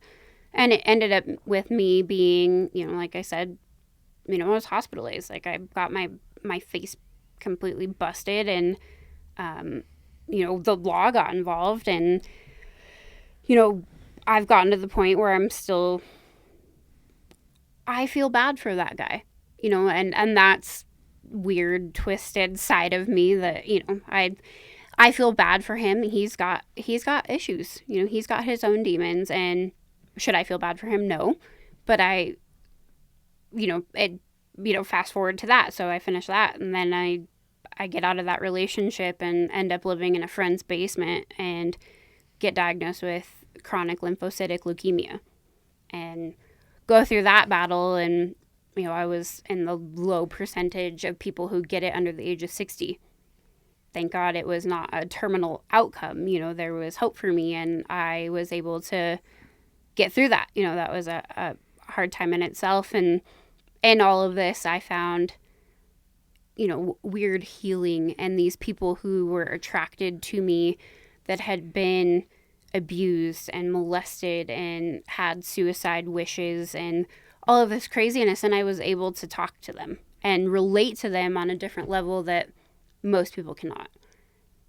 And for me, that was my purpose. I immediately, and this was long before I met Jeremiah. Like, I found this purpose and helping, and in helping, I was able to share horses and the therapy and the healing that came from that. And then, I get through all of my health battles, and in doing so, I never quit riding my horses. I never slowed down. I was cowboying at a big ranch. I was the only girl on the crew, and I owned it. I loved that. And fucking badass. You're a savage. That's all I gotta say. Thank you. Yeah. And then I fast forward to meeting Jeremiah, and just even these last couple of years, I got diagnosed. I have lupus and a couple other autoimmune diseases, probably from treatment and things I've gone through in the past. And I'm grateful for it, because now everything that I have gone through, I'm truly grateful for. Because when I meet people, whether they're struggling with abuse, they're struggling with health problems, with suicide, whatever it be, I can relate to them. And I'm able to share with them, like my favorite saying, it's a good life if you don't weaken. And that, like, truly, like, I'm able to share, like, the positives in life. And that's, for me, is like finding my purpose. That's that's amazing. It really is. Thank you. It's inspirational. I think that I think so many people, myself included, might have given up in that situation. I mean, I guess you really don't know till you're in it. And this is something that I question and I struggle with all the time, and my own personal, I guess, faith. Did you question faith and religion through all this? Sure. Because, I mean, you found it to kind of get you out of it. Mm-hmm. And then, God, it's just like, it's one thing after it was another. Like one hit after another. And there was absolutely times that I was like, well, I think it was like going back to I kind of use the victim mentality, right? So I got myself in that victim mentality. You know, why me? Mm-hmm. Why is this happening to me? And then, you know, meeting Jeremiah and having these other women come into my life, reality is, like, what I went through isn't that bad. Like, it was all for a reason. Yeah. There's purpose to it. And so now my purpose is to show them the other side. I think that, first of all, that's amazing. You're a fucking warrior. I think that it's that's one thing that the podcast gives me, I guess, and why I still do it. It's not as much as I want it to grow and be lucrative so we can do more of my created vision. It's these human connections and hearing other, it really makes me put my life in perspective. Sure. To what I think is a problem is probably not a fucking problem. So first of all, my hat goes off to you to continue to turn that around and put it in a positive light and turn around and help people. How much is that gratifying and a purpose to you now? I know it's a major part of your life. It is. But I think that this is a good lesson for anybody. Like, pull your fucking selfish hat off. Mm-hmm. Pull your head out of your ass, whatever that cliche saying is, and turn around and help somebody. I think it makes me feel, it's self-gratification for myself. Mm-hmm. But nothing makes me feel better. And at the end of the day, whether it's riding your horse, shooting your bow, riding a dirt bike, we're all looking for that dopamine drop. Right. And I don't think that there's a more humane feeling of gratification than helping somebody in need. Sure. Absolutely. In my opinion. Yeah. Like, that's one of my favorite things to do. Serving others is... Yeah, service. Yeah. A life of service, Mm-hmm. right? Servitude. Yep. Yeah. I think that's the one thing, you know, that I found, you know, like my hashtag on all of my posts is no bad days, because there, you know, it is what you make of it. Life is what you make it. And reality is, like, somebody out there has it way worse, or the things you have today, somebody is praying to have. So appreciate it. Take it for what it is. Appreciate everything that you have in front of you. Yeah, and I think that hits so home to me. I mean, that aligns with me so much. I understand it. I think most people would understand it if they see it. Like, I'm so fortunate in what I got to do in traveling to third world countries and seeing there's levels to being homeless, right? There's levels to having and providing. There's levels to being healthy. Like, when you see somebody that's homeless on the sidewalk with gangrene, that's a different level, man. That is like, what the fuck are they doing here? Like, it makes you appreciate things, or it just kind of takes, like, I think that, to bring it back to a horse analogy, is like, so many people are living in their blinders and they're living within their comfort bubble. You know, when you're pulling up to those stoplights and there's a homeless person there turning the sign, I would be shocked that there's somebody that looks them in the eye. You know, most people just fucking ignore them and are looking straight forward. Mm-hmm. Whether he's faking it or not, right? Like, people choose, and I'm guilty of this. Like, I personally do not have time to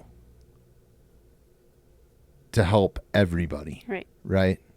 So there are levels to it, and you can.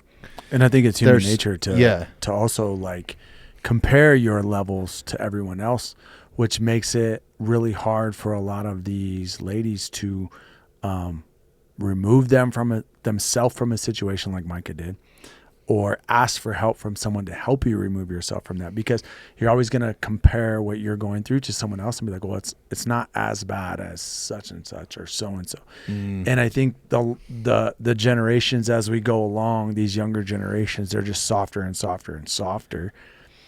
So it is hard for you I can only imagine as someone, you try to compare yourself. We're like, well, it's not that bad. It's not that bad. It's not that bad. And then, but also for us, really trying to be involved in the Native community, it's like, these people don't have running water. Yeah.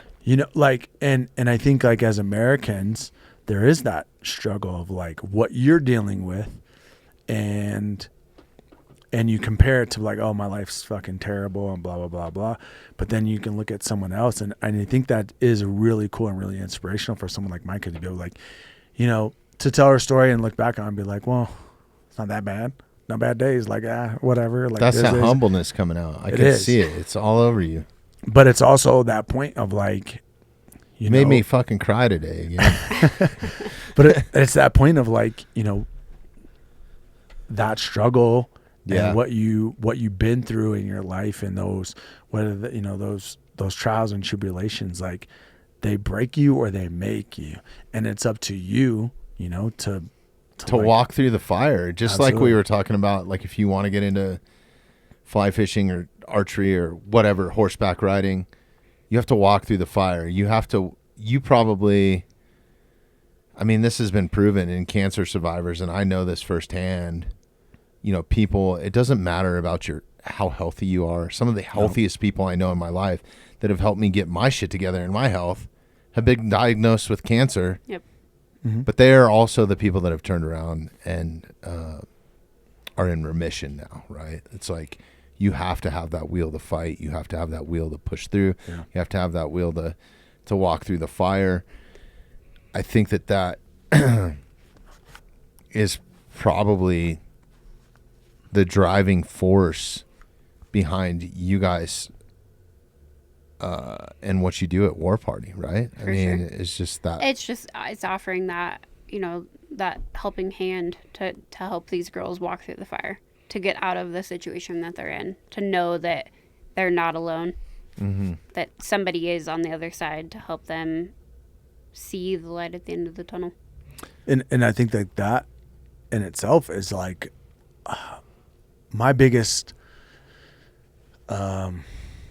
moving forward. What does War Party look like, or where are we at? What do we do with things? It's like, in Special Force, we call it a force multiplier, meaning like I'm going to train you so you can train 10 other people.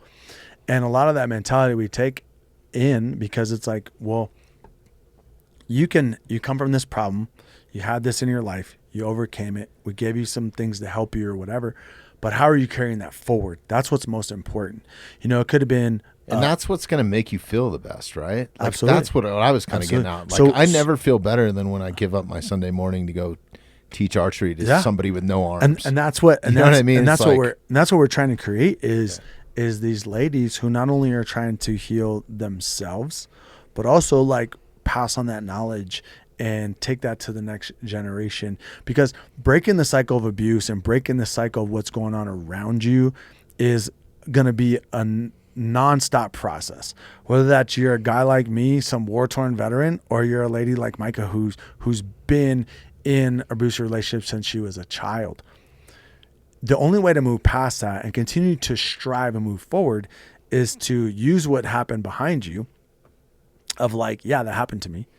But now I want to teach others. So if I can tell a story, if she can tell a story to a girl or share something with her, whether it's my daughter or another lady who's never even seen that in her life, now they understand red flags. Now they understand like where they've been at and what kind of things happen. Or maybe now we have a woman who, when you're a 15-year-old girl, and we have plenty of teenagers around us who are able to say like, they say stuff to me like, hey, can I talk to you for a second? And they tell me things they won't tell their father because I will treat it differently than their dad will. 100%. Or they'll tell things to her of like, hey, this is what's going on. And I look at that as like the biggest thing that we want to try to continue to push forward is like, just because you're in our little circle or you're in our family and we're working with you or we're doing things with these ladies, we want them to take that to the next level. And, an example of that is we did a clinic in Texas a couple months ago, and I've got 2 ladies from the Pueblo Acoma Reservation who came, and we're working through something to try to do a similar event on the Acoma Reservation because they want to share that with all of their friends, right? And then to the other side of it, another lady who was there that I have been working with for about a year. She's now like sharing her story. She's doing a podcast. She's trying to do like domestic violence, like really try to showcase. She's trying to do a podcast? She is. Dude, I'd love to help her out too. Okay. Like if she needs any advice or she wants to come on here and use our platform to grow hers, like I'll definitely I'm connect down. you. So I think that part is also what's key in sharing your stories, because your story shouldn't stop with you. It shouldn't just be a story, right? It should just continuously be able, we should all learn from each other. And my analogy behind that is similar to the Army. In the Army, we do ARs, after action reviews. After you do an event, we all get together and see what went right, what went wrong. Some of the coolest things that I've had since I've retired working with a lot of these old cowboys is just sitting around the fire, just hearing them shoot the shit, telling stories of wrecks and this and that and blah, blah. So cool. Dude, I have literally avoided accidents and things were way above my level that happened with horses, whether it's a big wreck or whatever, you name it, by just their story, by them telling me what they did and what happened to them. And I think that that's a perfect analogy of like, we need to have more campfire settings of talking about what we've all been through, because if that can help your daughter not go through what she went through, if that can help, another lady or another man or another guy that like I'm a violent motherfucker, dude. I am. And I have to like tone that down every single day. I have to try to put that somewhere. And I think if we can share those things with people, then that's the value of, and what we really try to do at War Party is like, hey, it's not just about your compartmentalizing your healing journey. You've got to be able to come out of your shell a little bit and share that. And we've been really blessed with some awesome ladies who have just been powerhouses and willing to just be like, and raise their hand and be like, yep, this happened to me. And just kind of just, you know what though, man? Like direction. this fucking works. Like talking. That's why I continue to do this podcast, because key. it's not lucrative. Absolutely. And then like talking where there's no distractions. And I think, cowboying or in the backcountry or hunting are some of the best conversations that I've had. And then in here, because there are no distractions. Mm-hmm. It's like, hey, we're here to hang out for a few hours. Yeah. Let's have a couple sips, or let's not. Let's just talk some real shit. Let's tell some stories, like some of the stories that I've heard from family members that some of my family members, like half of my family members, which is a fucking shitload of them, homesteaded right here and were cattle ranchers for years. One of my uncles that's still alive was, he told me a story a few weeks ago, and I'm sorry if you're listening to this, Bank, and I get it wrong, of going on one of the last cattle drives. So they own property, or the family ranch was basically from Evergreen all the way to Blackhawk. So they used to have to drive cows to Summer Range over Clear Creek in Spring Flow, which we've all know what Clear Creek is. So they had a specific spot, and he was 5 years old going on one of those last cattle drives before the ranch was gone, and going across Clear Creek and got washed off his horse because the current was so long, and then got a whooping for getting washed off his horse. That sounds about right. Right? So it's like those sort of stories it puts it in perspective. Is like, how soft I'm being on my kids. Like, oh, it's all right. He doesn't need to take out the trash. I'll get it this time. Right. Like, fuck, man. You know what I mean? Like, it's just two different in a 60-year period. We're talking 60 years. Not even 60 years. I think he's probably 60. No, he's probably 72 now. I'm fucking 40. So really, 30 years. It was a different world 30 years ago. Yeah. Oh, yeah. Yeah, I'm old. Trust me, I know. Yeah. No, not 30 years ago. I'm sorry. It would be about 60 because if he was 5, I wasn't even conceived then. So I got to take time out. I got to pee really. Yeah, I do too. You want to take a quick break and then we'll come back to this? If you're not checking out the Mountainside Podcast on YouTube, you absolutely should be. If you like the content that we create here and you want to help support the podcast, please take a moment, subscribe to us on YouTube, and hit that notification bell. still have horses to ride tonight. Oh, damn. We're back.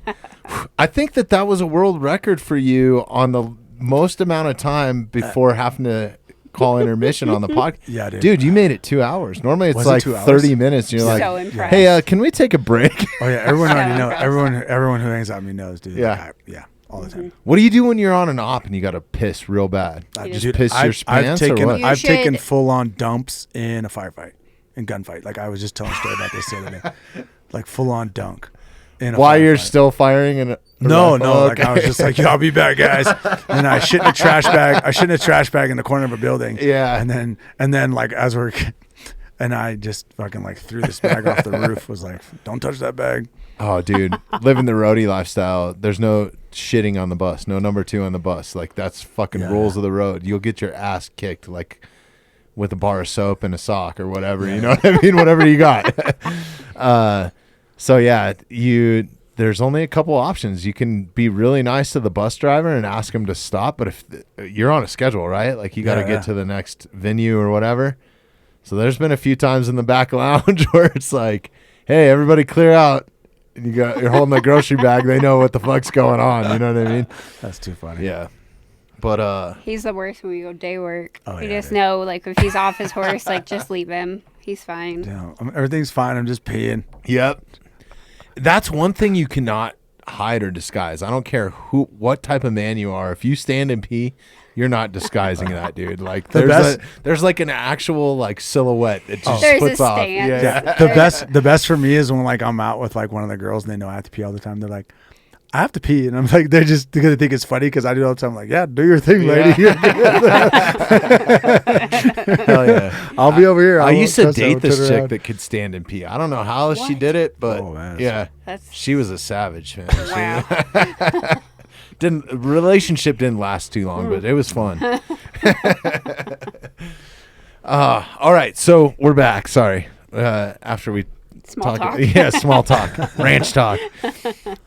Let's talk about this rodeo, yeah, Yeah, because I totally diverged you. I'm sorry, No, I'm you're good, really you're good. bad about that. I'm Yeah. a horrible host, but No. Yeah, yeah, it's awesome. It's great. ranch rodeo. What's happening there, and You do it. Is it Let's open go. to the This is public you. or This what? is- Yeah, heck This yeah. is Micah's That's expertise my too. So baby. Yeah. So October 11th, 12th, and 13th in Kiowa, Colorado at the fairgrounds, Elbert County Fairgrounds, we are going to have the War Party weekend.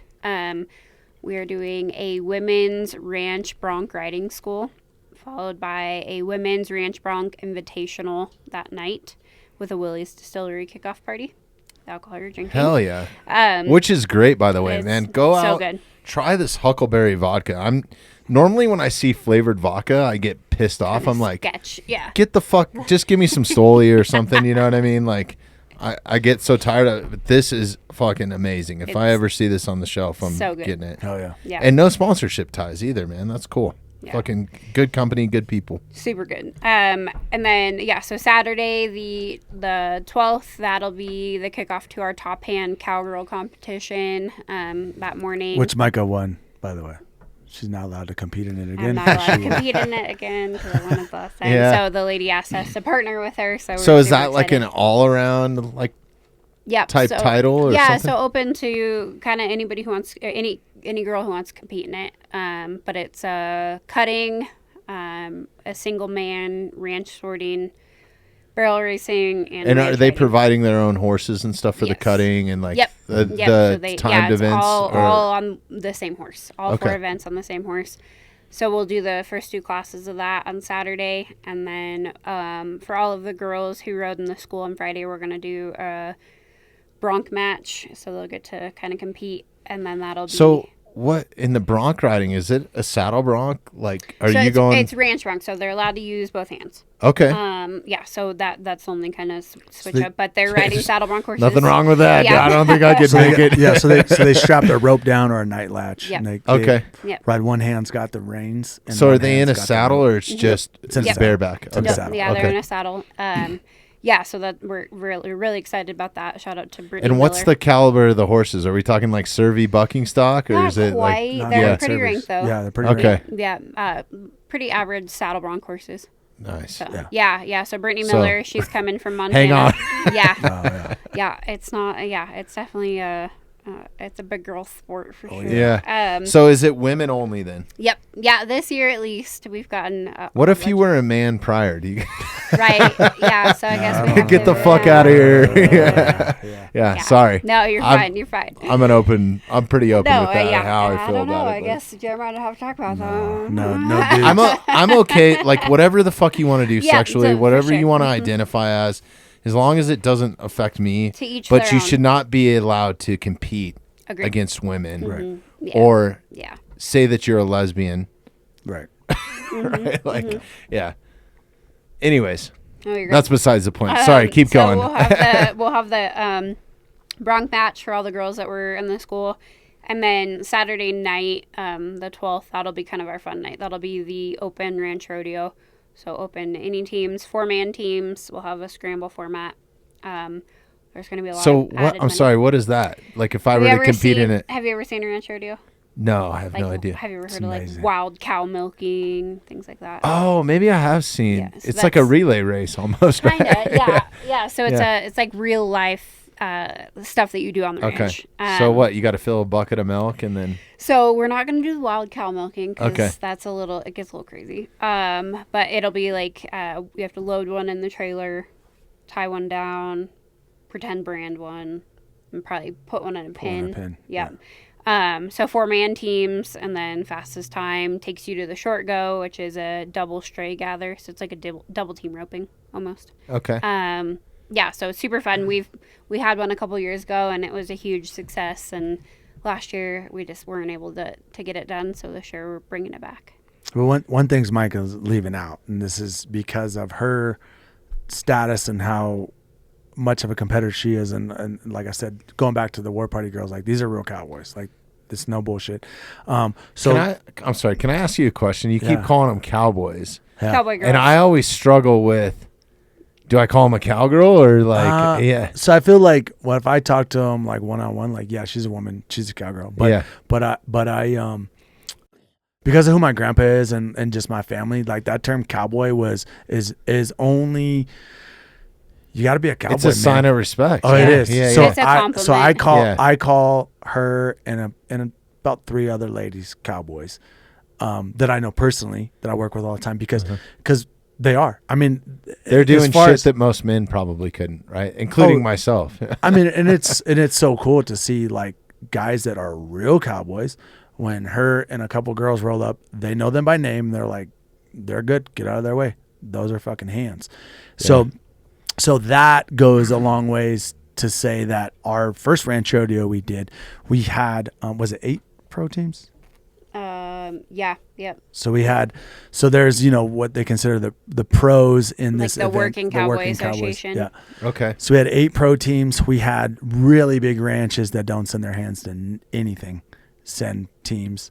So as far as like the That's cowboy awesome. community goes, the Real cowboys, real not working like- cowboys, It's Yeah. fun to watch for sure. and it's I can only imagine how gangster this one's going to be this year because we've already made a name for ourselves. We do a good job of trying to give a lot of money back, understanding where everything comes from the girls, the ranch bronc. They don't make a ton As of money far as compared like to the prize men. money, Prize So, money, yeah, that's cool. and then just what we're about, what we're showcasing, and then the other really cool thing is you have some of the most elite cowboys in the region, I would say in the country, that can come, and regionally, just because you get guys from Nebraska, Colorado, Kansas, South Dakota, just traveling for it. But we always put together a all-woman team that fucking thrashes. One of our girls won top horse. I thought she was pretty close to getting top hand too. She was like runner up to top hand. Yeah, and I mean, and that to us is just like, you kidding me? Like, Yeah. it's so cool. Yeah, it's so awesome. That's To see those incredible. ladies being being competitive with the men. So I can only imagine this year, how many people have we kind of put out like just a teaser flyer, just kind of save the date, and we really only put it on Microsoft. Where's that social on media. Instagram? or- No, so we'll have some stuff I coming thought I out here. saw in a the next- flyer on your Instagram Yeah, it's on my last night or Instagram. something. Yeah. What it was just kind of I think we have Micah's pulled up already. Yeah. And what that was just kind of a feeler Micah put out to see what the interest was It's on. Okay. I think I put it on my post. from the Cowboys again, and Uh-huh. immediately they were like, let's go. Hell yeah. Yeah. Yeah. That's awesome. Yeah. So It's a full weekend. full Yep, weekend. full That's weekend. rad. And the cool thing we have going on with that, obviously we have a lot of sponsorships that come from the War Party Ranch. Is there side a of place things. for spectators? Like, Oh, yeah, maybe yeah. they don't want It's to a- compete. It's at like, the fairgrounds. So Yeah, it's there's lots of this seating. is a full on rodeo event. We want venue. people to come out and watch. The Cowboys love it, and the other fun part of it is, the majority of the help that will be going on during the whole weekend is our War Party girls. So you'll Yep. see them in the back pens with sorting bucking horses. They'll be helping with cattle.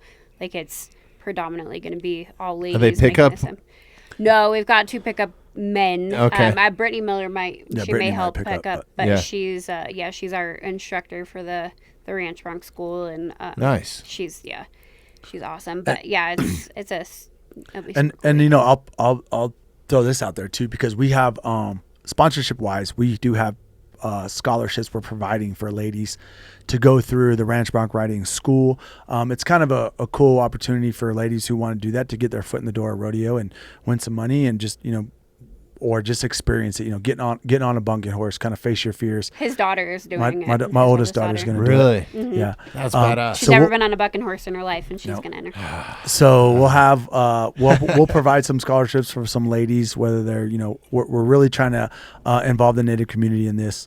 And then the other thing that throw out to you guys and to your audience, if you have any sponsors or people with a business or want to be involved in this, there's ways they can either sponsor a ranch rodeo team, they can sponsor a girl going through the bucking horse school, they can sponsor a gal going through the top hand cowgirl competition. Hell yeah. A lot of times, we were kind of talking before, especially with the top hand cowgirl, you can be really handy, but limited to the horse that you're on. And a lot of people don't understand that, but basically, your horse They're is just an as athlete. much. They play just as much of a part in Absolutely. Right. Your That- horse is I an mean, athlete For for sure. sure. in pro rodeo. They're viewed as athletes Absolutely. No, they themselves, are. They are. right? They are for yeah. sure. So we're soon to be kind of putting some stuff together for sponsorship packages, but anybody who's interested in it, like I said, Willie is going to be the premier sponsor for the Ranch Bronc Open for the ladies, so they'll be winning a buckle that has. So is sponsored by Willie the name of your buddy? Yeah, Willie. Would Blazer. he be willing to come on the podcast?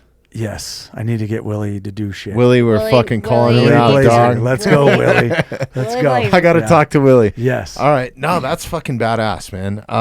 And everything's like local.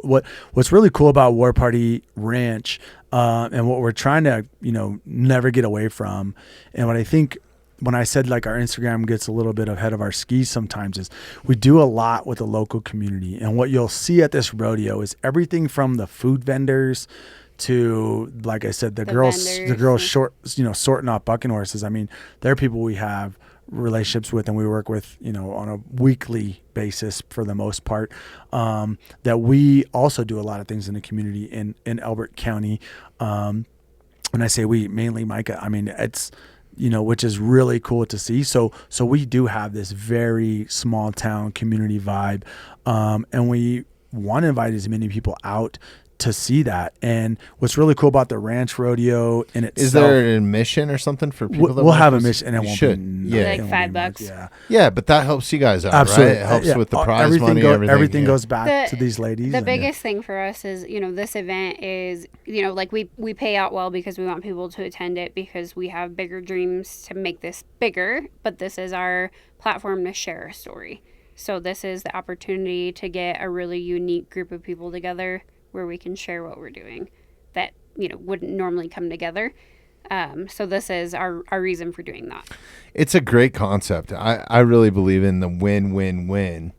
If there's three people that are winning in a situation, then let's fucking go, right? Absolutely. And the idea behind that too, with some of the scholarships we're providing for this, is to, choose the right. And it doesn't. I want to use these words carefully. It's not necessarily choosing the right person, but the end state of a goal. What something would be amazing we could see was, let's say there's some young lady on the Crow Reservation who's, just fucking doesn't have a future, man. Like doesn't see one, lost, doesn't have purpose. If we can bring her down to this school and she gets on a bucking horse, and let's say she doesn't have to win, she can eat stay on for 2 seconds every time, but what if she just loves it? And there's a way we can be like, all right, you know what? This is what you want to do. We'll help you get a saddle. We'll help you get rodeo fees. We'll help you. And now this girl is like traveling the country with some friends, piling in a car with a bunch of friends, chasing rodeos, and it keeps her from being an alcoholic, from doing meth, from being in an abusive relationship, from understanding things, being around badass ladies who just purpose, man. Get on a 1,000-pound animal that's trying to throw you off. Like, how fucking badass is that? So it's so rock and roll, man. It's so rock. It is, dude. Yeah. It is. So I think like that is a lot of our vision too of being able to, in the looking at things from, like Mike and I say it all the time, kind of a 5-year perspective, right? Of like, we can have these big name cowboys and these guys that win world championship ropings and do that and come support us to, 5 years from now. Are we able to really provide a really cool scholarship program and horsemanship program for ladies who wouldn't have that opportunity, give them purpose behind that, and help kind of just back to the empowering thing, but like what's next? And I think Micah and I were really big on this when we first started talking about War Party Ranch, was like, I hate the fucking veteran nonprofit feel good moments of like taking you fly fishing for an hour or 2 days. And then when it's over, then what? Then what? That's the issue that I've had. Cool. So we want to try to give these ladies tools. That's huge, in their toolkit. And that so support huge. system that they have, that fallback, and not only, that we're here. Not only that, it's like, because of the family mentality, it's like you two have built a relationship. I have a relationship with you now. Like, you have to have that connection to truly connect with people. You can't, it doesn't matter. I mean, this has been proven time and time again by our own country. Show up and drop a bag of money somewhere, it doesn't solve the fucking problem. It only makes it almost worse. Absolutely. You know what I mean? Yeah, it's like, absolutely. So yeah, I think you guys are fucking spot on. And we'll have the other thing that's really cool for the rodeo community, the Western world, what you were touching on was, the patriotism behind that. And also, we look at it from like the native standpoint of just how bad the epidemic is of missing emerging indigenous women, that it's like the Western community and cowboys are kind of the last, Americans who are not native who understand that problem. They live around reservations. They work with Indians. They see that. They honor not what in a natives Yellowstone way either. So get that fucking not at all. Yeah. And they honor that. I think the really cool thing about traditions and the pride of the Western world is they understand where everything came from. Mm-hmm. And a lot of those traditions and stuff cross over in culture too, man. Absolutely. Like, from Mexican, from the Vaqueros to Indians to I think Texans. that's what people, it's a misnomer a little bit. It is. Mm-hmm. It is. My analogy to that is like, why is the most badass helicopter in the world named after the most badass warriors the planet's ever seen? Yeah. The Apache. And I don't say that because it runs through my blood. I do say that, but it is the most badass helicopter in the fucking planet, right? Yeah. And it's like, even my son's like football cadence, his coach, right? I mean, the whitest of white suburban, no offense. Yeah. But like, this is like suburban, like come from like good means, good kids. Like, it's a really good environment. They're part of their cadence. And I don't know if I should be saying this publicly. I'm not going to tell you what it means, but because he's playing at a high level, is Cherokee. Yeah. Is like one of the main words. So on the sidelines the whole time, he's like, Cherokee. Yeah. It's so fucking badass, right? I kind of hate that like woke agenda where Kiowa, Colorado, right? Kiowa is named after the Kiowa, and the Kiowa people live there. And it's was their homeland. It's a constant battle. The school mascot, the Indians. It's Indian. So even here locally, when I went to elementary school, we were the Warriors. Yeah. And there's a reason. I know the reason behind it. Like the original schoolhouse my family built that is in the bus turnaround. It's like a 5x10 schoolhouse, Arapaho or something. Right. Yeah. And there's a reason why they were the Warriors, and there's a reason why the school was named. And it's all been changed. Like even they're changing the name of mountains here. It's crazy. It's absolutely insane. Like Mount Evans is no longer Mount Evans. It's Mount Blue Sky, dude. Like what the fuck? What is happening? And if you grew up with that, But I mean, I do get you have to take squaw pass to get to it, but like, still, it's a name. Like, what are we doing? No, and it's just, to me, that just kind of goes back to a lot of that.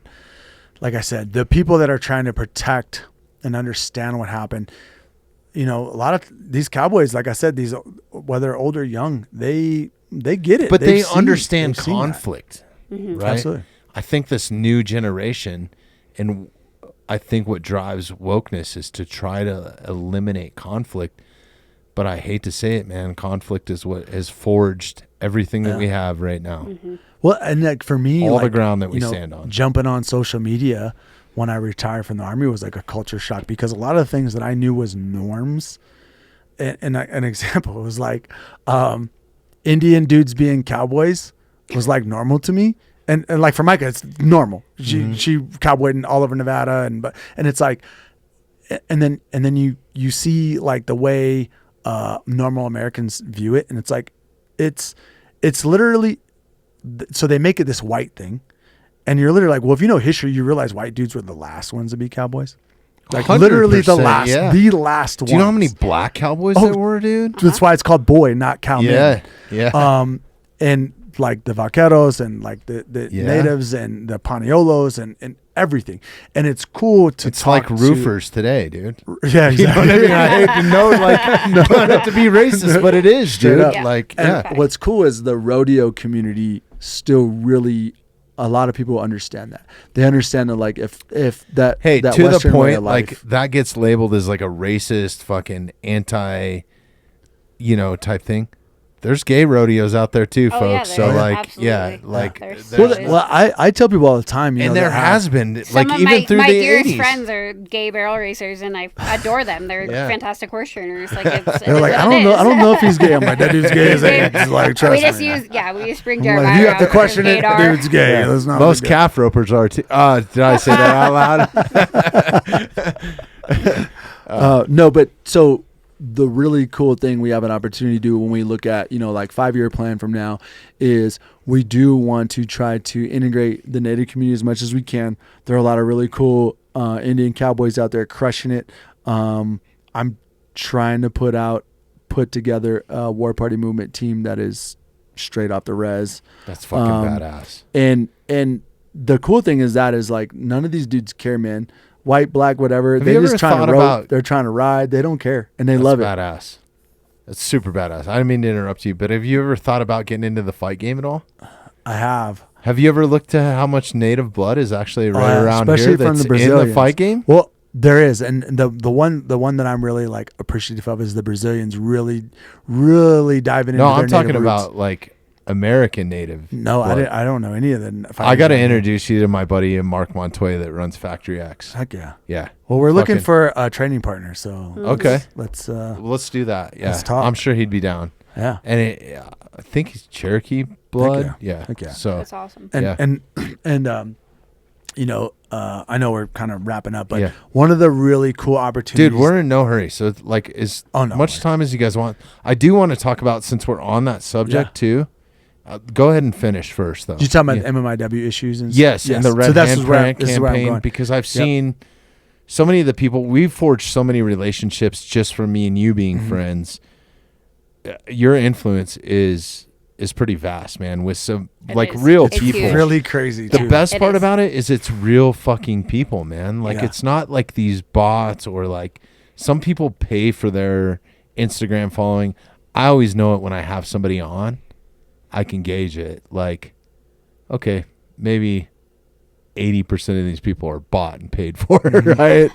But Yeah. like I get somebody like Beto or yourself on, that Yeah. shit is authentic and it rings true through. I mean, you can see it in downloads. It's No, like, it's crazy. And that, bring up Beto. He's a guy that I always kind of, not praise with social media, because he does a Even gr- as much as you shit on Navy I SEALs. do, if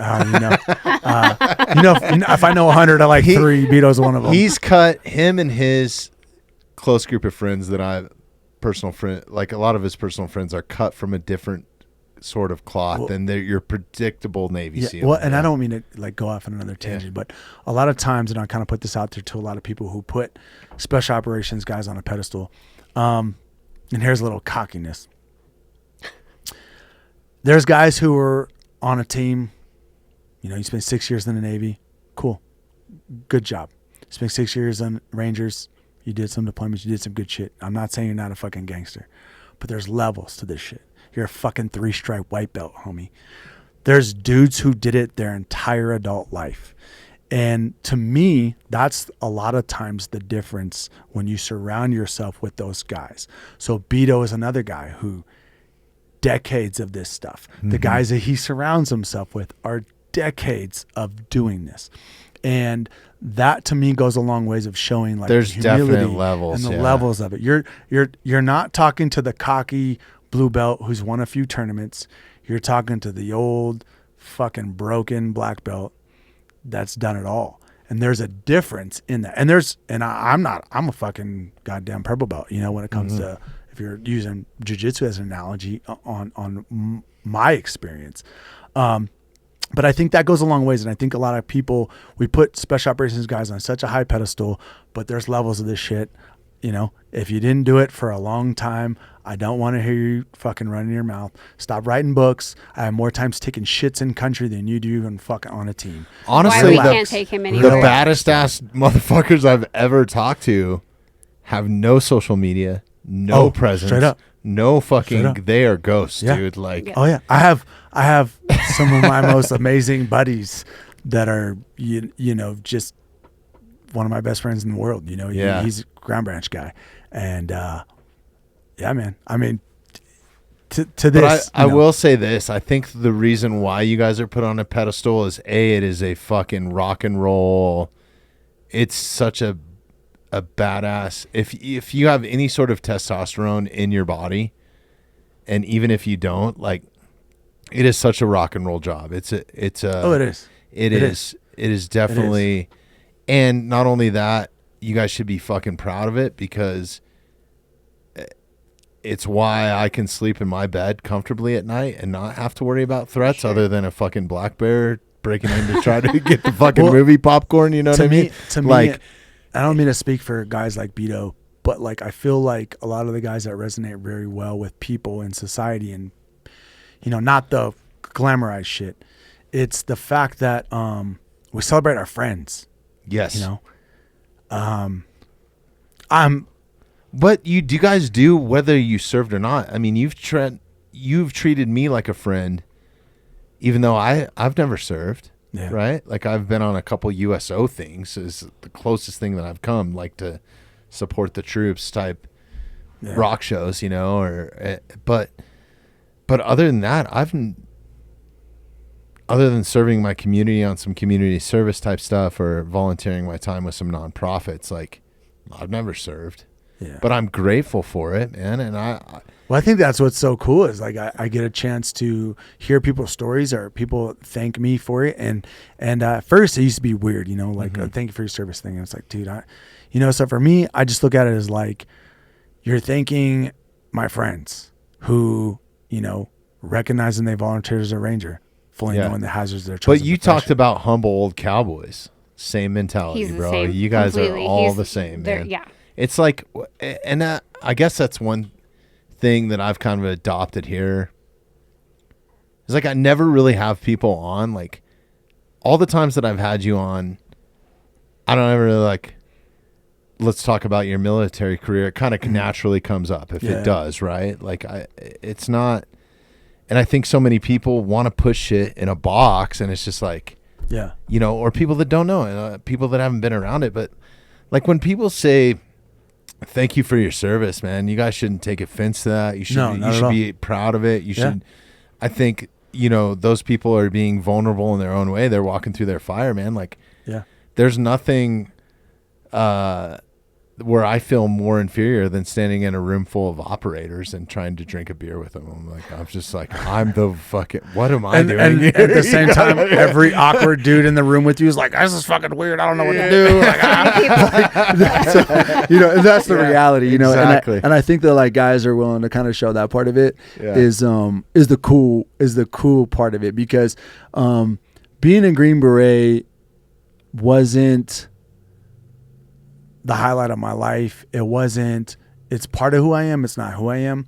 And I think that the guys that are really doing great things in society now, post-retirement or post-service, are all those guys who understand of like, hey, I can take all these intangibles and things I learned on a team and being a team guy, but that's not my entire identity. You do have the other side of that, which is probably the guys with the biggest social media followings, the coolest guys on fucking Instagram, never wrote an NSOER. They never were in charge of fucking people. Typically they're the guys that have the least amount of experience in actually operating. Or they're the guy that I've found. And correct. I'm not laughing or poking fun. Me neither. I don't have a leg to stand on. But or it's the guy who can't stop living in the past. The Uncle Rico could still throw the football over the side of the mountain.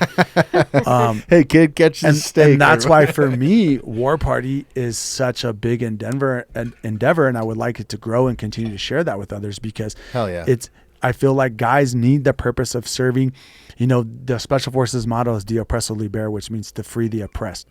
So for me to be able to bring in a buddy to help me teach ladies to shoot or to do whatever it is, do you know that that's like the fucking highlight of their year? You're giving them purpose again. Yeah, absolutely. Because they're not just out with their bud. They're not just that might be the highlight of my year if I was invited to go. Don't worry, do that, you're dude. gonna get invited. Yeah. The invite is extended. Cool guy shit, man. So all of that, you know, I really leaned on the veteran community since I've gotten out and started, you know, War Party movement. And to kind of caveat on what you were saying, like, you know, the MMIW issue and like what's going on. Yeah, let's talk in about the community. red handprint campaign. And can anybody absolutely like anybody? Yeah, anybody can do it. If you're a female, no, even men. No, okay. Can do it. So the thing is with there's a lot of like kind of history behind, you know, like the red handprint and what it means, and through time what it meant. There's multiple meanings behind it. There's tribes who, you know, would put that on their horses, and that meant that horse would receive that red handprint when it carried its rider back from battle. So I believe that is Crow. I'm Apache. So things that I do is going to be a little bit different. I'm not trying to umbrella things in the Native community by any means. I'm also a half-breed. I don't speak to the whole fucking Native community. But that symbol has now become like the international symbol for missing and emerging Indigenous women. Now, there's a lot of stats that have came out, you know, and what goes on with FBI, IHS, and what happens. I'm not going to dive too deep into the entire circumstance of why this is a problem. What I will say is that it has been getting better. I think we have in some past podcasts too, so go back and listen to any of Jeremiah's podcasts. And yes, there's jurisdictional issues. There's, you know, you have state government, local government, tribal government, you have anything. The bottom line is this: where there's poverty, there's human trafficking. Downtown Houston is the same way as Pine Ridge. If you were to look at trafficking, abuse, what happens, right? Like East St. Louis is just like, you know, a reservation, Los Beverly Lobos Hills and is San Diego. Watts, dude. It's straight all up, the same. Straight up. Yep. So that across the board has zero skin in the game when it talks about what color you are as a woman, as a young girl. Where there's poverty, there's human trafficking. Boys too, young men. The border is inundated with young men being trafficked across the border. Now, so what we're doing with the Red Handprint campaign and what we're trying to do in the Native community is, one, bring awareness as War Party as a whole. And when we have a woman, whether she's white, Asian, black, doesn't matter, what they're doing is just shedding light and bringing awareness to other people in the community. Hey, this is what's going on. Most people have no idea of the statistics and just how going back to your bad blinders. It is. Yes. Yeah. Blinders, right? You live in a bubble. You're only worried about people you. don't want to. They don't want to know. Yeah. Well, and as society, we've been taught to like, don't stick your nose, but like, don't make other people's problems your problems. Right. Like as a society. I think the other thing behind that, there's a little bit of a political agenda behind that. And this is 100%. This is my theory. That's what's going on with the Ukraine now. You know what I mean? And the reason why it's a political agenda is because if you want an example of how bad the U.S. government is, on what happens to people when you remove their way of life, their food source, tell them where to live, how to live, and what to do with their life. Now you have Indian reservations. And these 15-minute cities and communism and all the liberal Which is agenda. so fucked up in it. We're going There's down an a example. different rabbit Right. hole, but But like, why did this happen to these there's an people, and example. why is it still happening? Correct. Right. Like so the this- reason why is, especially with the reservations in the western half of the United States, they're in the middle of nowhere. We're not talking about an Indian reservation that has a really cool casino outside Detroit that gets lots of people to be able to go to it and can monetize things. We're not talking about an Indian reservation in North Dakota that has a ton of oil money on it. And they have money. We're talking about the middle. If you've never been to the middle of Montana, the middle of Wyoming, the middle of South Dakota, you have no idea. you don't have a fucking Even if clue. we're talking ranchers that make a lot of that, let's say a well-off rancher, right? Like, this brings up an important point that I've been holding my tongue on for a long time. But as Americans, and I'm getting very political, and this is not the vodka talking. But as Americans, nobody is coming. Nobody is coming. No one's coming to save you, dude. Nobody's coming to protect you at night when somebody breaks into your house. Nobody is coming when you have a femoral artery bleed and you're bleeding out on the ground. Nobody is coming to help protect your brothers and sisters or humankind other than us, right? Like, you should take some pride in this. Take some initiatives to stand up for what is wrong and voice your own opinion if that's the only means that you have. Like, just, I'm so tired of everybody complaining about it and taking a back seat, but like, That's why I started sort Word of Party, actions, man. It's like yeah. everyone complains, but no one. You complain Nobody about your does school. anything. You complain about your school, but you never been to a school meeting. You never been to a school board meeting in your life, but you Mhm. complain about your kids learning in your fucking school. That's your fault, right? But it's simple. It doesn't always take money. It just takes It doesn't. action. It takes man. action. It takes Just action. It like- takes time. It takes time just out of your like day to go do something. another example I just happened recently. That's a All great the point. gay stuff at the Olympics. Take it back. Be a Christian. Stand up for it. You Yeah. don't believe in it? Stop it. Yeah. People need to stand up for what's right instead of just letting people run us over and letting us do this. So this is Or agreeing with peers. It's okay not to it's agree. okay not It's to agree. okay to not agree. The yeah. biggest reason why I seek out badass individuals is I want to hear honest opinions. Yeah. And I'll tell you what, the baddest ass people I know disagree with me all the all the time. time. Same. All the time. I want you to disagree. Yeah. I can't stand when You I'm should around people. hear who are our like, conversations. yeah, I'm like, bro, I don't know. People are like, oh, I'm like, dude, I don't, whatever. Yeah. So back to that. It's these Indian reservations. They're in the middle of nowhere. So even if you're like a well-off family and you live in the middle of nowhere, Wyoming, you're driving, an hour and a half to the grocery store to. I guess that was my main point is like, it's unjust. It is. It's not reparations. It's not whatever. It's human. It's human. I don't even want to say human rights, but like, everybody should be entitled to living, Yes.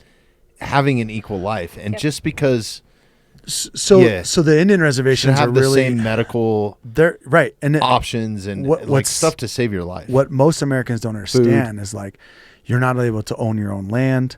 So like when you drive to an Indian reservation, yeah, it's a trailer shithole, and it's like, dude, these people, they can't own that. So why would I Why build would a you nice care about house it? and Yeah. care about, like, I can't own this, I can't be here. How many The people care healthcare about system- a rental fucking car? No one, Exactly. dude. I'm jumping those things over every speed bump there is, bro. So what happens is to me, I try to show regular Americans that the way our country is going and all these government programs and government assistance and everything you think is going to fix it, let me take you to Pine Ridge and I'll show you where the government doesn't fix shit.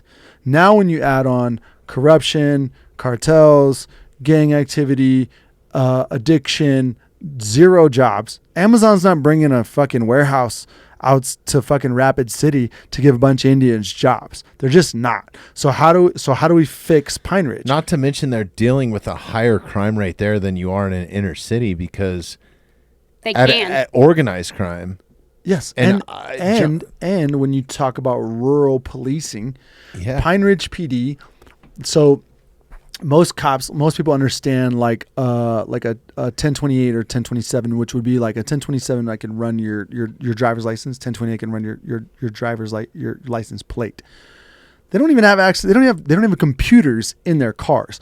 So you're talking about like the same 10 officers that rotate between Which four is crazy vehicles. because it's federal land. It should be secured like a military base, honestly. Exactly. Correct. Now you add, all these problems and resources, and everyone's just trying to survive. So if you're a 50-year-old auntie who's got a little bit of a shady past and you can make some money selling bootleg alcohol, I'm going to do it because I'm feeding my kids and everyone else.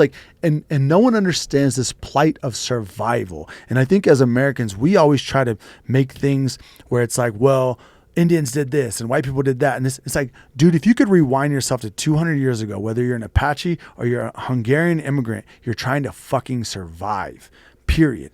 So if I was a half-breed Apache and I became a scout, I'm just trying to provide for my family. It doesn't mean I'm racist to my own people. It doesn't mean anything. I'm trying to look out for myself. Which has started the trade culture. The whole reason we have a stock trade market is based on human survival. Absolutely. Everything is based on human survival. Yeah. Whatever you want to say, you cannot argue that. Like everything is based. Wars are based on human survival. So when you add that to all those conditions and problem sets on the Indian reservations, it's very hard to there is no overarching umbrella on how we fix things. People all the time, well, how does it fix this? Or they read a post and they're like, oh, this is terrible. What do we do? And it's like, man, like I can't answer that in a text format on social media or anything. Yeah. So, and you guys, let's be blatantly honest. You're not trying to solve all the world's problems, but to bring some awareness to this, right? To it. It's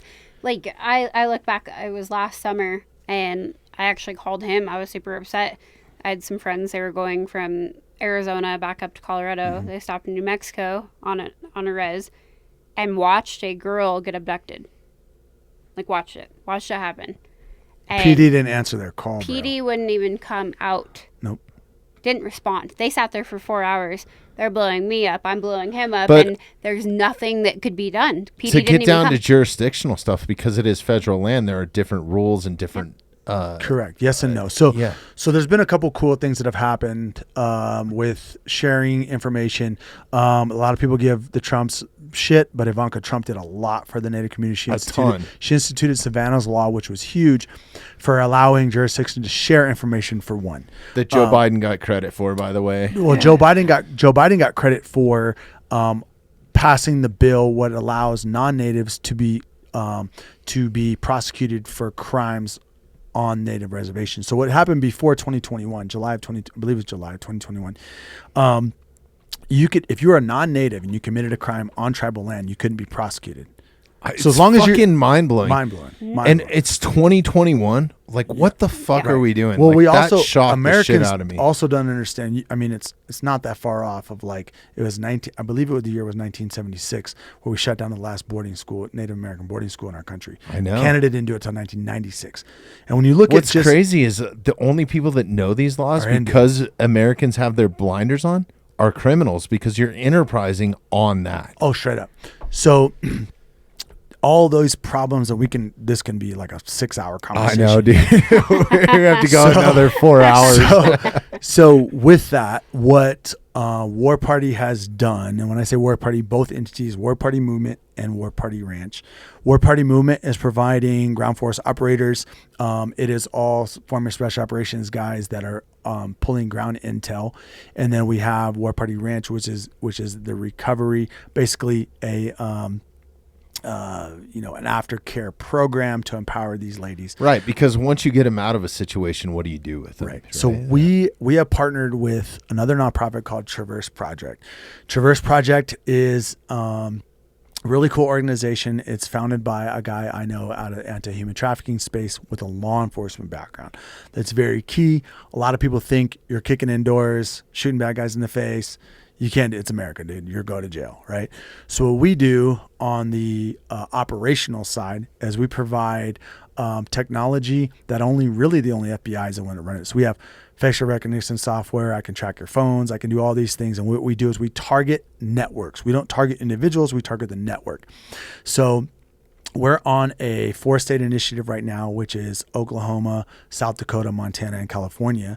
And what we're going to do is we will provide law enforcement with advanced technology only the FBI has to target these networks. So once a woman goes missing, like let's say a girl goes missing in Pine Ridge, we're already targeting the network. We can be on her and tracking her phone, doing this, and then really put our hands on the back of law enforcement to help guide them to where this young lady That's is. so key. And I think that's one thing is this whole defund the police shit Absolutely. drives me insane.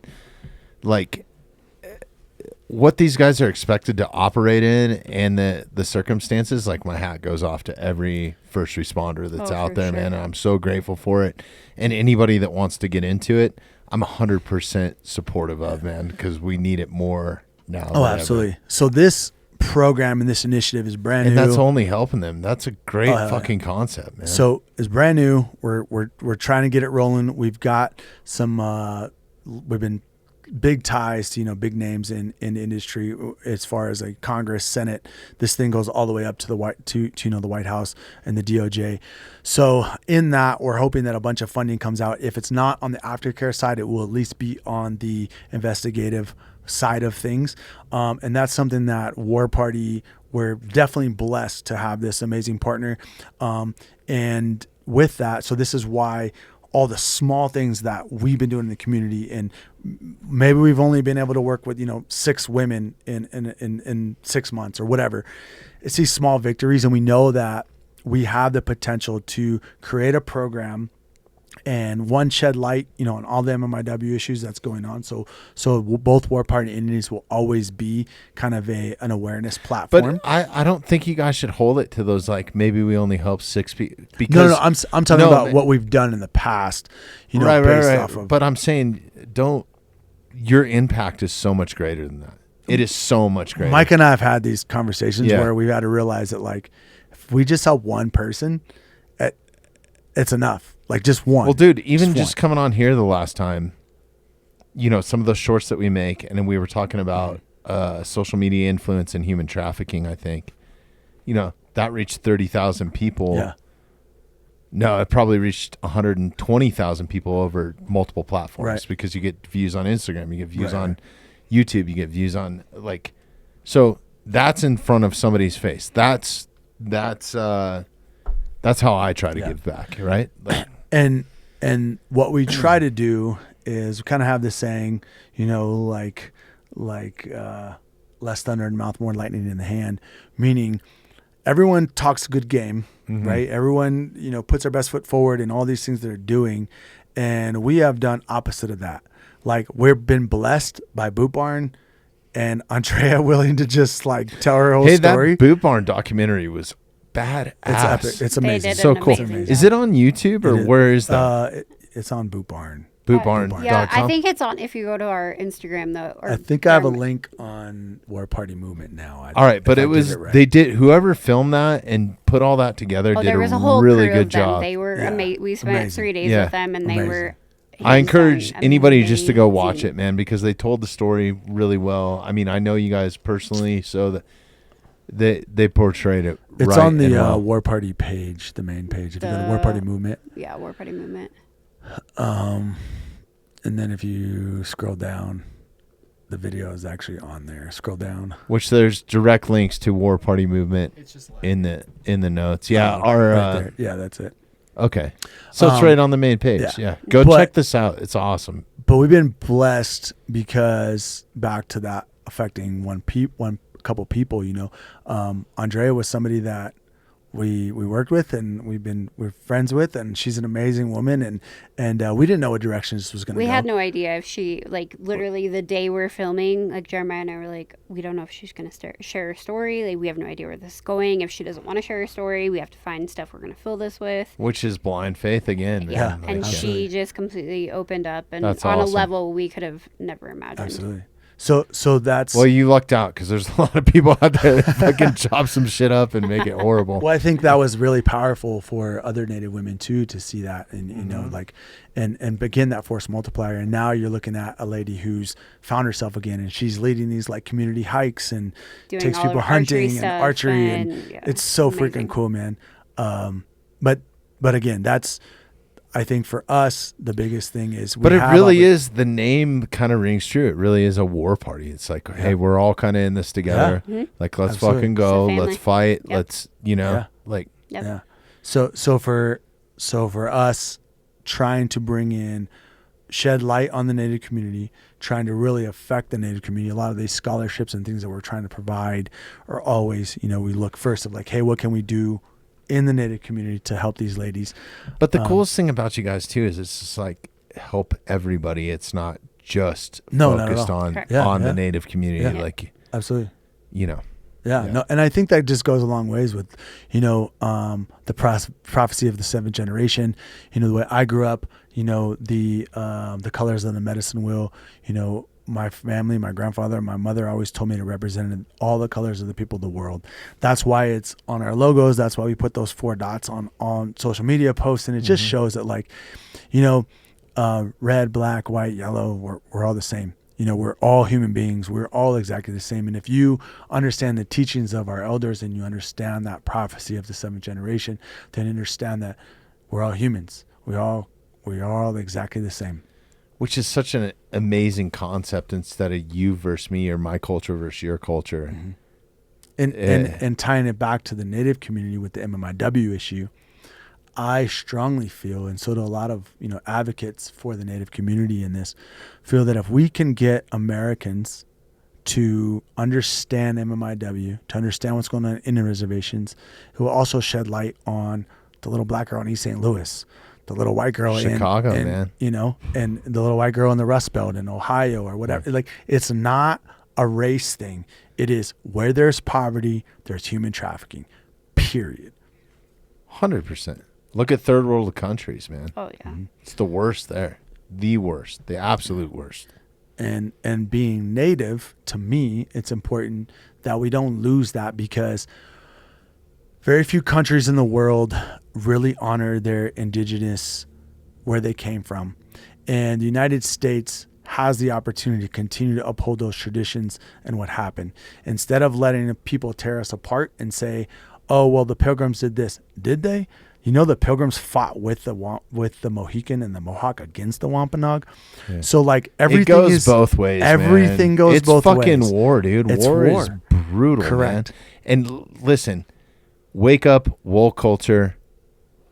Brutality is what is human nature. Yep. I'm sorry, man. Like, it really is. And whether it's tribes or white versus black or Asian versus Chinese, like there's so many.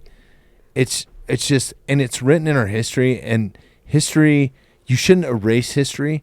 It's something to learn from, right? Absolutely. Like, But it doesn't and define you've our learned future. from it, Yeah. right? And look what you're doing with it. Absolutely. Which It is does absolutely It does amazing, not have Micah. to define our future. 100%, yeah. But it should be there Yes. as Learn a from. lesson, Absolutely. right? Yep. Just like sitting around those campfires. I mean, those old stories. Yeah. History is important. For sure. Yeah, man. Well, I appreciate you for having us on, man. Yeah, It's thank free- you Yeah, so let's much. wrap it up. Yeah, We've thank gone you, thank about 3 hours now. Listen, you guys are welcome back anytime. Thank you. We've done this multiple times. Real quick, it's warpartymovement.com. War Party Ranch, is it .org? I'm all messed up on the Sorry, go to warparty.org. it's warpartymovement.org. Yeah, Yep. we're Okay. And we're then rebuilding. We're getting better. We'll fix it. Yeah. And then if you just put in War Party on Yeah. Instagram or Jeremiah Blackbeard or underscore Blackbeard, right? I think so. Something Yeah. like that. Yeah. that's Yeah, it. Jeremiah underscore Blackbeard. And then also Mikah Wills. Am I saying this? Wysocki? Yep. Okay, cool. I can't believe I got that I'm right. really impressed. Oh, yeah. Hopefully I don't screw it up in the intro. Yeah, no, it's give both these amazing humans a follow. Support War Party Movement. Support War Party Ranch. I do. It doesn't take money sometimes.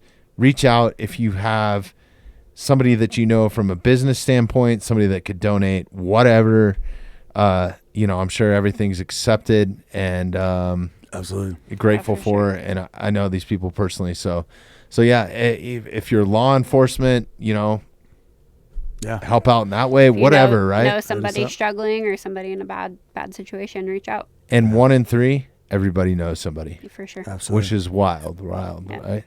So let's make it 1 in 5, man. Fucking let's go, for sure. Like, so I really appreciate you guys. I appreciate everything that you can do. You always know that you have a home here. Let's do this more often. You guys are welcome here anytime. I appreciate your time and you sharing come to the ranch rodeo. Yeah. I'm going to try to make it best I can. Yep. We might even bring a film crew. Heck yeah. You might see me get dirty and muddy face. Deal. Let's go. Probably get yelled at. That's all good. It's not fun unless you're getting your balls busted. But yeah, thank you so much. Thank you everybody for listening. Follow War Party Movement, War Party Ranch. Donate, please, if you have the means. I'm not asking for money, but if you have the means and want to feel good about donating to a great cause, donate to these guys. They're doing amazing shit. And anything you guys want to leave? Closing? No, thank you. Thank for you, your sir. time. Appreciate it, man. No, I appreciate your guys' time too. Thank you everybody for listening. Appreciate your time. If you listened to this and made it this far, Yeah. you guys are fucking badasses. Let's go.